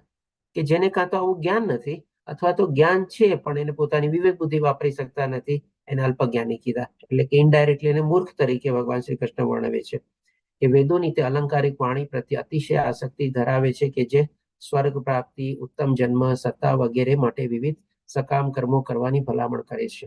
વિષય ભોગ તથા વૈભવી જીવનના ઈચ્છુક હોવાથી તેઓ કહે છે કે આનાથી વધારે સારું કાંઈ જ નથી. કારણ કે એ લોકોને શું છે, ભૌતિક દુનિયાના બધા શોખ, મોક્ષ, મજા અને એમાં જ બધામાં એ લોકોને વધારે ઇન્ટરેસ્ટ હોય છે. કારણ કે એ લોકોને જ્ઞાન પ્રાપ્ત કર્યા પછી હજી સુધી સમજાણું નથી કે ભાઈ મારે વિવેક બુદ્ધિ વાપરીને મારા મનુષ્ય જીવનનું લક્ષ્ય શું છે એ પ્રત્યે પોતે આગળ વધવામાં પોતે માનતા નથી. કારણ કે શેનાથી આવૃત થયેલા છે? તો કે ભૌતિક દુનિયાના બધા મોહ માયાના આકર્ષણમાં, અથવા તો એની જે ઇન્દ્રિયો જે છે બધી અલગ અલગ જગ્યાએ ભટકે છે. તો આવા લોકો માણસો માટે આપણા વેદોમાં અને બધા જેને આપણે કર્મકાંડ તરીકે કહીએ છીએ એવા ઘણા બધા ઉપાયો બતાવેલા છે કે તમારે જો લક્ષ્મી જોતી હોય તો તમે આની ઉપાસના કરો, આ કર્મ કરો, આવી રીતે યજ્ઞ કરો, તમને ઈ મળશે. તમને સારો પતિ જોતો હોય, સારો લાઈફ પાર્ટનર જોતો હોય તો આમ કરો, તમને વિદ્યા જોતી હોય તો આમ કરો. તમારે એટલે ઘણા બધા આવા બધા એને કે અલગ અલગ રીતે બધા એમાં કર્મકાંડમાં બધું વર્ણવેલું છે. તો એ જ ભગવાન શ્રી કૃષ્ણ કહે છે કે જેઓ લોકો વિષય ભોગ અથવા વૈભવી જીવનના ઈચ્છુક હોય છે એ લોકો આવી અલંકારિક વાણી પ્રત્યે પ્રાપ્ત કરવા માટે જાય છે. હોઈ શકે એમાં એ લોકોનો ઉદ્દેશ એમ બી હોય કે અલગ અલગ દેવી દેવતાઓને પૂજીને હું સ્વર્ગ પ્રાપ્ત કરીશ, અથવા તો મને ઓર સારો જન્મ મળશે, જેમ કે સ્વર્ગમાં નિવાસ કરીશ. ઘણા લોકોને એમ હોય ને કે સ્વર્ગમાં તો ઘણી બધી અપ્સરા છે, ત્યાં આના કરતા પણ સારા બધા વૈભવ ને બધું છે. તો એ લોકો એની પ્રાપ્તિ કરવા માટે પણ એવા દેવી દેવતાઓની બધાની ઉપાસના કરે જે આપણા વેદો અને કર્મકાંડમાં બધું વર્ણવેલું છે. એટલે આવી રીતે લોકો એમાં આસક્ત થાય છે અને એવું અધૂરું જ્ઞાન અથવા તો અલ્પ જ્ઞાન, લિમિટેડ જ્ઞાન અને પોતાની વિવેક બુદ્ધિ ન વાપરવાના અભાવે એ લોકો આવી રીતે મોહ માયાને એમાં આવૃત થઈને પોતાનું જીવન ગાળે છે. હવે પછી ભગવાન શ્રી કૃષ્ણ આગળ કહે છે તો 44માં શ્લોકમાં કહે છે જે મનુષ્ય ઇન્દ્રિય ભોગ તથા ભૌતિક ઐશ્વર્યો પ્રત્યે અતિશય આસક્તિ ધરાવે છે, જે ભગવાને આગળ સમજાવ્યું પ્રમાણે, તથા આવી વસ્તુઓથી મોહગ્રસ્ત થઈ જાય છે, તેમના મનમાં પરમેશ્વરની ભક્તિમય સેવા વિશે દ્રઢ સંકલ્પ થતો નથી. એટલે કે માની લે પોતાનું સ્વધર્મ તો કરે છે, નિયત કર્મ બી કરે છે, જ્ઞાન પ્રાપ્ત થઈ ગયું છે, પણ હજી શું છે, ભૌતિક દુનિયાના મોહ માયાથી એને પોતે આગળ નથી વધી શક્યો. એટલે કે શું, શુદ્ધ ભાવે ભગવાનની ભક્તિમાં હજી પ્રવૃત્ત નથી થયો આપણે. એટલે કે આ રીતે ભગવાન અહીંયા વર્ણવે છે કે એ પોતે ભગવાનની ભક્તિમાં પ્રવૃત્ત ન થવાના કારણે એના સંકલ્પો પણ એ રીતે પોતે ભૌતિક દુનિયાના બધા મોહ શોખ માણવા પૂરતા જ લિમિટેડ હોય છે અને એમાં જ આગળ વધે છે. પણ એ બધું તો શું છે, કર્મ બંધનથી પોતે બંધાઈ જાય છે. પછી ભગવાન શ્રી કૃષ્ણ 45માં શ્લોકમાં કહે છે કે વેદોમાં મુખ્યત્વે ભૌતિક પ્રકૃતિના 3 ગુણોનું વર્ણન કરેલું છે. જે પ્રમાણે આપણે જાણ્યું, વેદો કયો, કર્મકાંડ કયો, આ બધુંમાં ત્રિગુણી માયાના હિસાબે આપણને જેવા કેવા ફળ ને બધું જોતું હોય એવી રીતે આપણે આસક્તિ કેળવીએ, એ બધાના ઉપાયો એમાં વર્ણવેલા છે. પણ અલ્ટિમેટલી જ્યારે આપણે ભગવાનની ભક્તિ અથવા આપણા મનુષ્ય જીવનનું લક્ષ્ય પ્રાપ્ત કરવા માટે આપણે શું કરવાનું છે? તો કે હે અર્જુન, આ 3 ગુણોથી પર થાય, એટલે કે ગુણાતીત થવાનું છે. આપણે 3 ગુણોની પરે થવાનું છે. અને સર્વ દ્વંદ્વોથી, એટલે ક્યાં દ્વંદ્વો? સારું, ખરાબ, સાચું, ખોટું, લાભ, ગેરલાભ, શોખ, ખુશી, સુખ, દુઃખ, આ બધું જે દ્વંદ્વો છે, જે આ મૃત્યુ લોકના બધા દ્વંદ્વોથી કે છે કે તેમજ લાભ તથા સુરક્ષાની બધી ચિંતાઓથી રહિત થઈને આત્મપરાયણ થા. એટલે કે આ બધાથી આપણે પરે થવાનું છે, એનાથી ઉપર ઉઠવાનું છે અને આપણે આત્મજ્ઞાન કેળવીને આપણે ભગવાનની ભક્તિમાં પરવવાનું છે. નહીં કે બી આપણે વિવેક બુદ્ધિ ઓછી વાપરીને આ ભૌતિક દુનિયાના મોહ શોખ પૂરતું જ આપણે પોતાનું મનુષ્ય જીવનને સીમિત રાખીએ તો આપણે એનો યથાર્થ રીતે ઉપયોગ કરેલો ન કહેવાય. પછી ભગવાન શ્રી કૃષ્ણ 46માં શ્લોકમાં એક ઉદાહરણ દ્વારા આપણને સમજાવે છે અથવા કમ્પેરિઝન આપીને કહે છે કે જે હેતુઓ એક નાના કુવાથી સરે છે તે બધા હેતુઓ વિશાળ જળાશયથી તરત જ પરિપૂર્ણ થઈ જાય છે. એટલે કે માની લો આ બધા આપણે જે બધા હેતુ હોય છે, જેમ કે સ્વર્ગ પ્રાપ્તિ છે, સારા સુખો મેળવવા, આનંદ માણવું ભૌતિક દુનિયામાં, આ બધું શું છે, જો આપણે ભગવાનને સમર્પિત થઈ જઈએ જે આપણે એક મોટું જળાશય તરીકે ભગવાન શ્રી કૃષ્ણ અહીંયા વર્ણવે છે, અને એને સમર્પિત થઈને આપણા કર્મને બધું જો આપણે એને અર્પિત કરી દઈએ તો ડેફિનેટલી આપણને આ ભૌતિક દુનિયામાં જે કાંઈ એવા સુખ બધા જે જોતા હોય ને, ભગવાન આપણા બધી જરૂરિયાત પૂરી કરે છે. આધ્યાત્મિક જરૂરિયાત પૂરી કરે છે, અને આ કહેને કે ભૌતિક જરૂરિયાત પૂરી કરે છે. ભગવાન એના ભક્તને ક્યારેય દુઃખી બી નથી રાખતા, અને કહી શકીએ કે ભાઈ આપણે એને ક્યારેય કોઈ પણ ચીજનું એને આપણે વંચિત બી નથી રાખતા, કોઈ જ્ઞાનથી ને બધાથી. જે આપણે જોશું કે આગળના અધ્યાયમાં બધા ભગવાન આપણને સમજાવશે, જેમ કે 9મા અધ્યાયના 22મા શ્લોકમાં કહે છે કે મારા ભક્તોની જરૂરિયાત પૂરી પાડું છું અને નીચે પાસે જે છે એનું રક્ષણ કરું છું. એટલે કે આવી રીતે જો આપણે ભગવાનને સમર્પિત થઈ જઈએ તો આપણા બધા જે ઉદ્દેશો જે છે એ બધા પરિપૂર્ણ થઈ જાય. તે જ પ્રમાણે વેદોમાં રહેલા ઉદ્દેશને જાણનાર માટે વેદોના સર્વ આશયો સિદ્ધ થઈ જાય છે. અલ્ટિમેટલી જે બધા વેદોમાં એનો મેઇન સારાંશ શું છે, જે આપણને ભગવાન 15મા અધ્યાયમાં બતાવે છે ને, કે વેદોનો મેઇન સારાંશ ભગવાન શ્રી કૃષ્ણને જાણવા, અને જે એને જાણી જાય છે એ ભગવાન પોતે કહે છે કે મારી ભક્તિમાં સંલગ્ન થઈ જાય છે. એટલે કે ટૂંકમાં સંપૂર્ણ રીતે જો આપણે શરૂઆતથી ભગવાનને આપણે સમર્પિત થઈ જઈએ, પોતાના બધા કર્મો બી અર્પણ કરી દઈએ અને આવી રીતે નિષ્કામ ભાવે જો આગળ વધીએ તો આપણે જ્યાં સુધી આપણે અહીંયા છીએ ને, આપણા બધા આશયો છે ને બધા પૂરા થઈ જાય છે. આમ ભગવાન શ્રી કૃષ્ણ 46મા શ્લોકમાં સમજાવે છે. પછી એક બહુ સરસ મજાનો શ્લોક આવે છે, 47મો શ્લોક, કર્મણ્યેવાધિકાર અસ્તે મા ફલેષુ કદાચિન વાળો. કે આમાં કહે છે ભગવાન શ્રી કૃષ્ણ, તને તારું નિયત કર્તવ્ય કર્મ કરવાનો અધિકાર છે. એટલે કે તને તારા ગાંડી ઉપર અધિકાર છે, ક્ષત્રિય ધર્મ તરીકે તું તારું ધનુષ ઉપર તને અધિકાર છે, બાણ છોડવા ઉપર અધિકાર છે, પરંતુ તને કર્મોના ફળ ઉપર અધિકાર નથી. એટલે કે ભાઈ માની લો તું યુદ્ધ લડીશ અને એનું શું પરિણામ આવશે એના ઉપર તને કોઈ અધિકાર નથી. તું પોતાની જાતને કદાપી પોતાના કર્મના ફળનું કારણ માનીશ નહીં. એટલે કે માની લો ભગવાન શ્રી કૃષ્ણ અત્યારે અર્જુન એને પ્રેરિત કરે છે કે ઉભો થા અને યુદ્ધ લડ અને તારો સ્વધર્મ નિભાવ, અને આવી રીતે યુદ્ધ કરીશ અને તારા ગાંડી ઉપર અધિકાર રૂપે તું બાણોને બધું છોડીશ, તો જરૂરી નથી કે એ બાણ સામેવાળાને લાગશે કે નહીં લાગે, લાગ્યા પછી એનું મૃત્યુ થશે કે નહીં થાય, અને શું પરિણામ આવશે એના ઉપર તારો કોઈ કંટ્રોલ નથી. તારો અત્યારે અધિકાર ખાલી તારા ગાંડી પૂરતો જ છે, અને એનું જે પરિણામ પણ જે આવશે ને એના માટે પણ તારે પોતાને જવાબદાર નથી માનવાનું કે જો મારા કારણે આવી રીતે આમ થયું કે મારા કારણે આમ ન થયું. અને સ્વકર્મ ન કરવામાં પણ કદી આસક્ત થઈશ નહીં. એટલે કે ભાઈ તારો જે અત્યારે સ્વધર્મ જે નિભાવવાનો છે ક્ષત્રિય તરીકે, એમાં પણ તારે કોઈ ઢીલ ઢાલ છોડવાની નથી. પૂરેપૂરું તારું કૌશલ્ય દાખવીને તારે તારું યુદ્ધ કરવાનું છે. ત્યાં સુધી તારો અધિકાર છે, એનાથી આગળનું જે પરિણામ જે છે એના ઉપર તારો કોઈ અધિકાર નથી. પછી ભગવાન શ્રી કૃષ્ણ 48મા શ્લોકમાં કહે છે કે હે અર્જુન, યોગમાં સ્થિર રહે. યોગમાં એટલે કે શું? જેમ ભગવાને પહેલા બતાવ્યું ને, આત્મપરાયણ થા, ત્રણેય ગુણોથી પર થા, એટલે કે ભગવાન સાથે જોડા અને ખાલી તારું નિયત કર્તવ્ય કર્મ કર. આપણે શું કરીએ છીએ, એક છે ને બ્રિજ જેવું છે. આપણે જેમ કે આપણે માની લઈએ મનુષ્ય તરીકે આપણે કર્મ તો કરીએ છીએ, પછી એની સામે પહેલી પાર શું છે, આપણે જ્યાં પહોંચવાનું છે એ ભગવાનનું ધામ છે. એટલે કે આપણે એની સાથે જોડાવાનું છે. પણ વચ્ચે જે છે ને બહુ જે મોટી નદી અથવા જે બ્રિજના રૂપમાં છે ને, આપણે ફળના છે ને ભોગી બની જઈએ છીએ અથવા ફળની આશા રાખીએ છીએ. એટલા માટે એ જે બ્રિજ છે ને આપણને પાર કરવા માટે બહુ ડિફિકલ્ટ થાય છે. અહીંયા છે ને ભગવાન શ્રી કૃષ્ણ આમ જોવું ને તો સ્પષ્ટ રીતે આપણને કહે છે કે તું ખાલી અહીંયા રહીને ખાલી તારા કર્મ કર અને ફળની આશા ન રાખ, અને જે યોગમાં સ્થિર રહે, એટલે કે આગળ જે તારું લક્ષ્ય જે છે ને ખાલી એમાં એ વિશે તું વિચાર અથવા તો ભગવાનની ભક્તિ કર. પછી આ જે બ્રિજ તારે કેવી રીતે પાર કરવો છે ને એ તું મારા ઉપર છોડી દે, બસ હું તને બધું એનાથી પાર કરાવી દઈશ. એટલે જ કહે છે કે સફળતા કે નિષ્ફળતાની સર્વ આસક્તિ છોડી દઈને તારા કર્તવ્ય કર્મ કર. પણ આપણે શું છે, એ જે બ્રિજને છે ને આપણું કહે ને કે લક્ષ્ય બનાવી દઈએ છીએ, અથવા એમાં જ આપણે આવૃત થઈ જઈએ છીએ. મને ફળ મળવું જોઈએ, ન મળવું જોઈએ, સારું મળવું જોઈએ, ખરાબ મળવું જોઈએ, વહેલું મળવું જોઈએ, મોડું મળવું જોઈએ, આવી રીતે મળવું જોઈએ, એવી રીતે ન મળવું જોઈએ, એના જ વિશે વિચારે કરીએ છીએ. ભગવાન અહીંયા બહુ સરસ આપણને આમ જોવા જાવ ને તો સરળ ઉપાય બતાવ્યો છે. કર્મ કરીને શાંતિથી બેસી જાવ, બસ ભગવાનનું નામ લ્યો, બસ ભગવાનના ઉપર જવાબદારી છોડી દે. ભગવાન કહે છે ને કે આસક્તિ છોડી દે ને તારા કર્તવ્ય કર્મ કર. મનની આવી ક્ષમતા યોગ કહેવાય છે. એટલે આવી રીતે જો આપણે કરીએ તો એ જ આપણે ભગવાન સાથે જોડાયેલા કહેવાય. કર્મ કરીને શાંત બેસી જવાનું છે, બસ ભગવાન ઉપર છોડી દેવાનું છે, ભગવાનની ભક્તિમાં પ્રવૃત્ત થઈ જવાનું છે. બસ આરામથી ભગવાન આપણને આ રસ્તો પાર કરાવશે, બ્રિજ પાર કરાવશે, અને આપણને પોતાના ધામમાં લઈ જશે.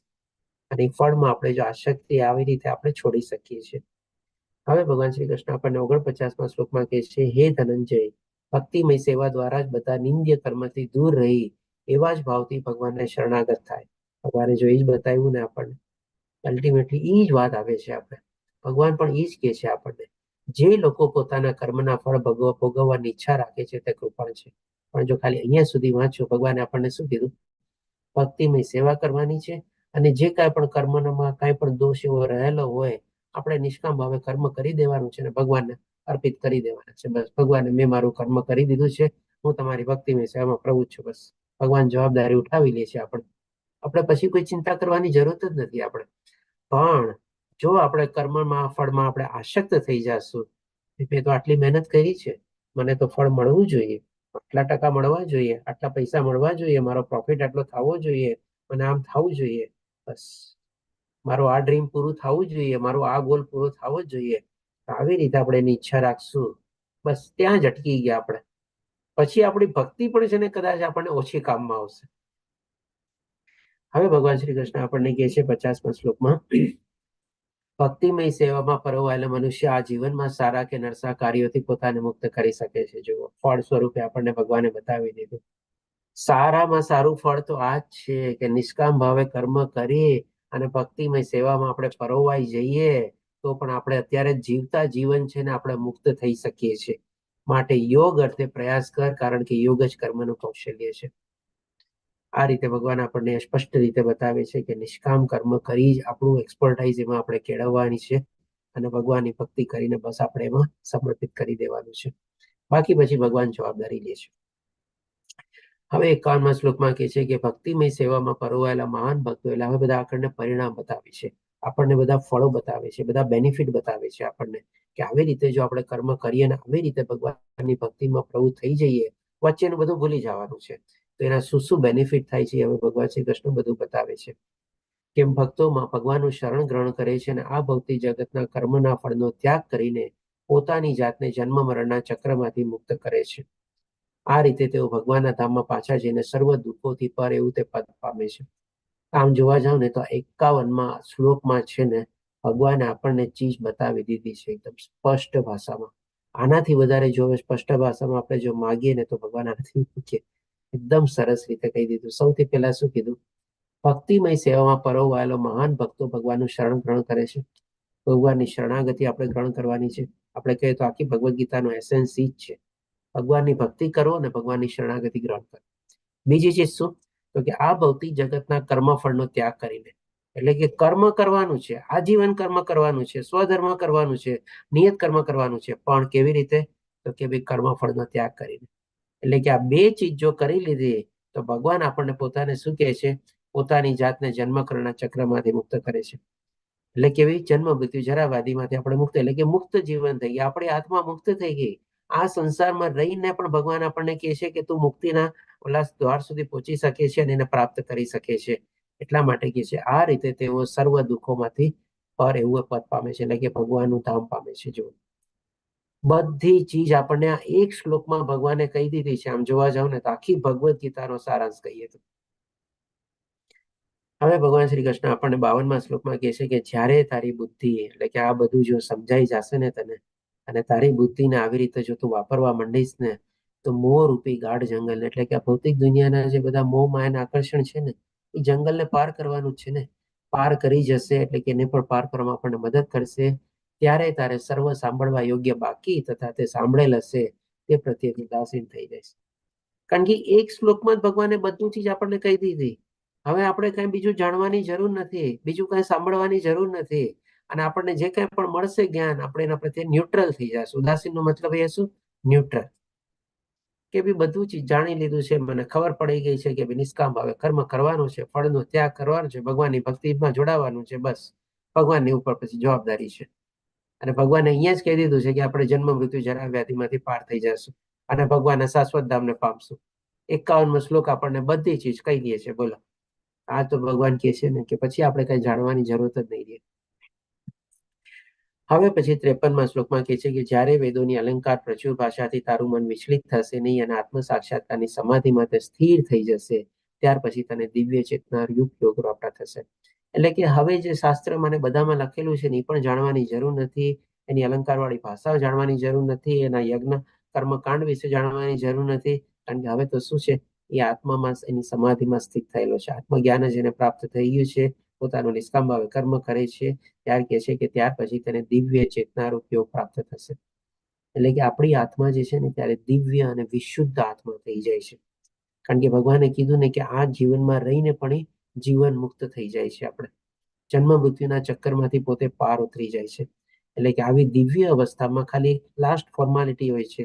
જેમ પરીક્ષિત મહારાજ શું છે, 7 દિવસ એને મળ્યા હતા, 7 દિવસમાં બધું જ્ઞાન ને પોતાની બુદ્ધિ કેળવી લે છે. 7મા દિવસે તો ખાલી ઓલો તક્ષક નાગ આવે છે ને ફોર્માલિટી રૂપે એને દંશ મારે છે, પણ એની આત્મા તો ઓલરેડી પેલા છે ને દિવ્ય ધામમાં પહોંચી ગઈ હોય છે, ભગવાનને પ્રાપ્ત કરી લીધી હોય છે. ખાલી એક ફોર્માલિટી રહી છે. તો આપણે પણ આ જીવનમાં જ રહીને આપણે આવું જીવન જીવીએ તો આપણી આત્મા પણ એવી દિવ્ય આત્મા થઈ જાય અને ખાલી ભગવાનની રાહ જોવાની છે. બસ જ્યાં સુધી શરીર આપ્યું છે ચલાવી રાખવાનું છે, પછી તો ભગવાન આપણે હાથ ઉચકીને આપણને ઉપર લઈ જ જવાના છે. હવે આ બધું જ્ઞાન પ્રાપ્ત થઈ ગયા પછી હવે અર્જુનનો પ્રશ્ન આવે છે. એટલે કે આમ જોવા જાવ તો અત્યાર સુધી ભગવાને અર્જુનના બધા પ્રશ્નોનું નિરાકરણ લાવી દીધું. હવે 54મા શ્લોકમાં જ્યારે અર્જુન પ્રશ્ન પૂછે છે કે અર્જુને કહ્યું, હે કૃષ્ણ, આધ્યાત્મમાં લીન થયેલી ચેતનાવાળા મનુષ્ય, એટલે કે માની લો અર્જુન એઝ્યુમ કરી લે છે કે માની લો આવી દિવ્ય અવસ્થા પ્રાપ્ત કરી લે કોઈ વ્યક્તિ, અને આવું દિવ્ય જ્ઞાન પ્રાપ્ત કરી લે, આવી પોતાની વિવેક બુદ્ધિ વાપરી લે, એવી રીતે કર્મ કરે, એવી રીતે ભગવાનની ભક્તિમાં પ્રવૃત્ત થાય, તો એની સ્થિતિ કેવી હોય છે, એટલે કે સ્થિત પ્રજ્ઞના લક્ષણો ક્યાં છે, તે કેવી રીતે બોલે છે અને કેવી ભાષા હોય છે, તે કેવી રીતે બેસે છે અને કેવી રીતે ચાલે છે, એટલે કે એની લાઈફસ્ટાઈલ કેવી હોય છે. નો ડાઉટ હજી સુધી એને શરીર છોડ્યું નથી, પણ અત્યારે જેની આત્મા જે છે દિવ્ય આત્મા થઈ ગઈ છે, વિશુદ્ધ આત્મા થઈ ગઈ છે, અને જે પ્રમાણે ભગવાને આપણને બતાવ્યું 51મા શ્લોકમાં, જન્મ મૃત્યુમાંથી પોતે પાર થઈ ગયો છે આપણે, અને અંતમાં શરીર છોડીને ભગવાનના ધામમાં પહોંચવાનો છે. પણ ત્યાં સુધી એની લાઈફસ્ટાઈલ કેવી હોય છે, એ અહીંયા અર્જુનનો પ્રશ્ન છે કે સ્થિત પ્રજ્ઞ માણસની વ્યાખ્યા આપો અને એની લાઈફસ્ટાઈલ કેવી છે, ઉઠે છે, બેસે છે, ચાલે છે, એ બધું મને વર્ણવો. આના સંદર્ભમાં ભગવાન શ્રી કૃષ્ણ 55 થી લઈને 72મા શ્લોકમાં આ બધી ચીજો વર્ણવે છે. અને એક રીતે કહીએ તો ભગવાન પછી જે આપણને આગલા બધા અધ્યાયોમાં જે જ્ઞાન આપવાના છે ને, એ બધું ચીજ અહીંયા ટચ એન્ડ ગો કરીને ભગવાન આપણને સમજાવી દે છે. તો અહીંયા 55મા શ્લોકમાં પહેલા ભગવાન શ્રી કૃષ્ણ સ્થિત પ્રજ્ઞ માણસની વ્યાખ્યા આપે છે, કે છે પૂર્ણ પુરુષોત્તમ પરમેશ્વર બોલ્યા, હે પાર્થ, મનુષ્ય જ્યારે મનમાં ઉદ્ભવતી ઇન્દ્રિય તૃપ્તિ સર્વ કામનાઓનો પરિત્યાગ કરે છે. ડેફિનેટલી હવે એનું દ્રઢ નિશ્ચય થઈ ગયું છે, જે ભગવાને 41મા શ્લોકમાં બતાવ્યો કે જે આ માર્ગ ઉપર હોય છે એનો દ્રઢ નિશ્ચય પૂર્વક પોતે એમાં આગળ વધે છે, અને એની બુદ્ધિ જે છે વિવિક્ત થયેલી નથી હોતી. અને એ પ્રમાણે શું મનમાં જે બધી ઇન્દ્રિય તૃપ્તિના બધા વિષયોને બધું જાગે છે, એનું બધું પરિત્યાગ કરી દીધેલો છે. અને જ્યારે આ પ્રમાણે વિશુદ્ધ થયેલું મન, એટલે કે મનમાં નથી કોઈ રાગ, દ્વેષ, ક્રોધ, નથી કોઈ અહંકાર ભાવ, નથી કોઈ ઈર્ષા ભાવ, અને નથી કોઈ સ્વામિત્વ ભાવ, ત્યારે વિશુદ્ધ થયેલું મન આત્મામાં સંતોષ પ્રાપ્ત કરે છે, કારણ કે દિવ્ય ચેતના વાળો થઈ ગયા છે. ત્યારે તે વિશુદ્ધ દિવ્ય ચેતનામાં રહેલો સ્થિત પ્રજ્ઞ કહેવાય છે. એટલે કે સ્ટેબલ માઇન્ડ, બેલેન્સ્ડ બુદ્ધિ વાળો માણસની વ્યાખ્યા આપે છે, પરિભાષા આપે છે અહીંયા ભગવાન શ્રી કૃષ્ણ.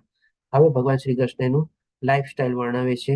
તો 56મા શ્લોકમાં કહે છે કે જે મનુષ્ય ત્રિવિધ સંતાપમાં, ત્રિવિધ સંતાપ એટલે કે શું, આદિ વ્યાધિની ઉપાધિ, પોતાના જાતનું સુખ હોય, શરીરનું સુખ હોય, અથવા તો કોઈ બીજી કોઈ વ્યક્તિથી એને તકલીફ હોય, અથવા તો કુદરતી આફત હોય. આ 3 ટાઈપની માણસના જીવનમાં પ્રોબ્લેમ હોય છે. કંઈક ને કંઈક બધું ચાલતું જ હોય છે. એટલા માટે કહે છે ત્રિવિધ સંતાપો પણ મનમાં વિચલિત થતો નથી, કારણ કે એ જાણે છે આ બધું આવવાને જવાનું છે, શિયાળાને ઋતુ પ્રમાણે ચેન્જ થવાનું છે. અથવા સુખ પામી રાજી થતો નથી, અને જે આસક્તિ તથા ભય તથા ક્રોધથી મુક્ત છે. એટલે ભય એટલે મૃત્યુના ભયથી પણ મુક્ત છે, અને ક્રોધથી પણ મુક્ત છે, અને સ્થિર મનવાળો મુનિ કહેવાય છે.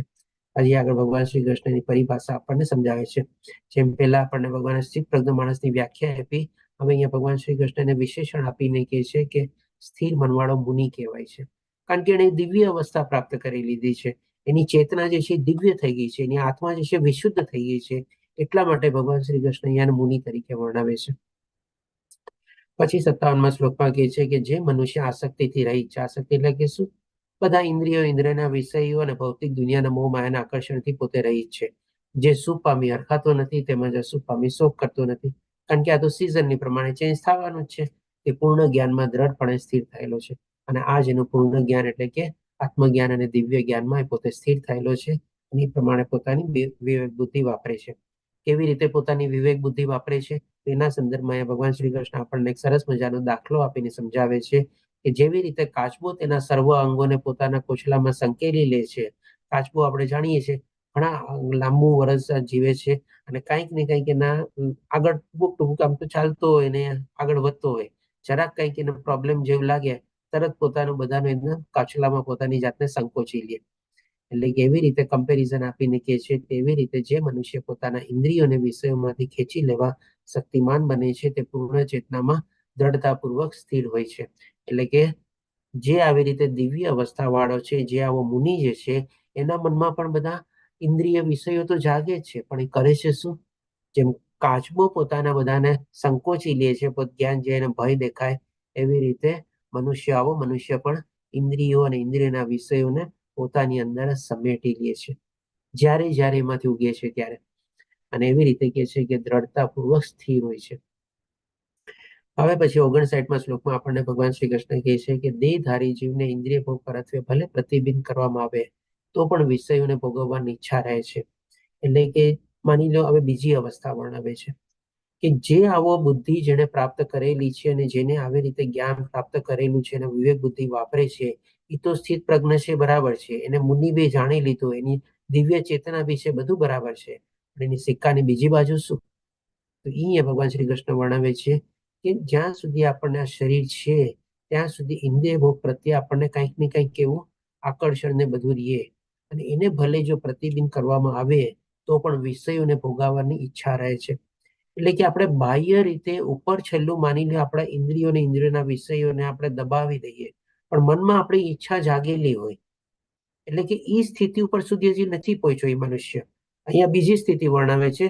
જે મુનિની સ્થિતિ છે એ તો ભગવાન કાચબાને એક્ઝામ્પલ આપીને વર્ણવી દીધું કે એની સ્થિતિ કેવી હોય છે, પણ બાકી બધા લોકો જે હોય છે એની સ્થિતિ કેવી હોય છે અહીંયા હવે ભગવાન આપણને વર્ણવે છે કે એના મનમાં જે બધા ઇન્દ્રિય વિષયો આવે છે અને જે બધા મોહ માયાના આકર્ષણમાં પોતે આકર્ષિત થાય છે અને એમાં એની આસક્તિ રહે છે, એ માની લો પ્રયત્ન કરે કે એને દબાવવાની અને કોશિશ કરે, પણ મનમાં જો એના જે વિષયો જાગૃત હોય ને તો પણ એ છે ને એમાં કામયાબ થતો નથી.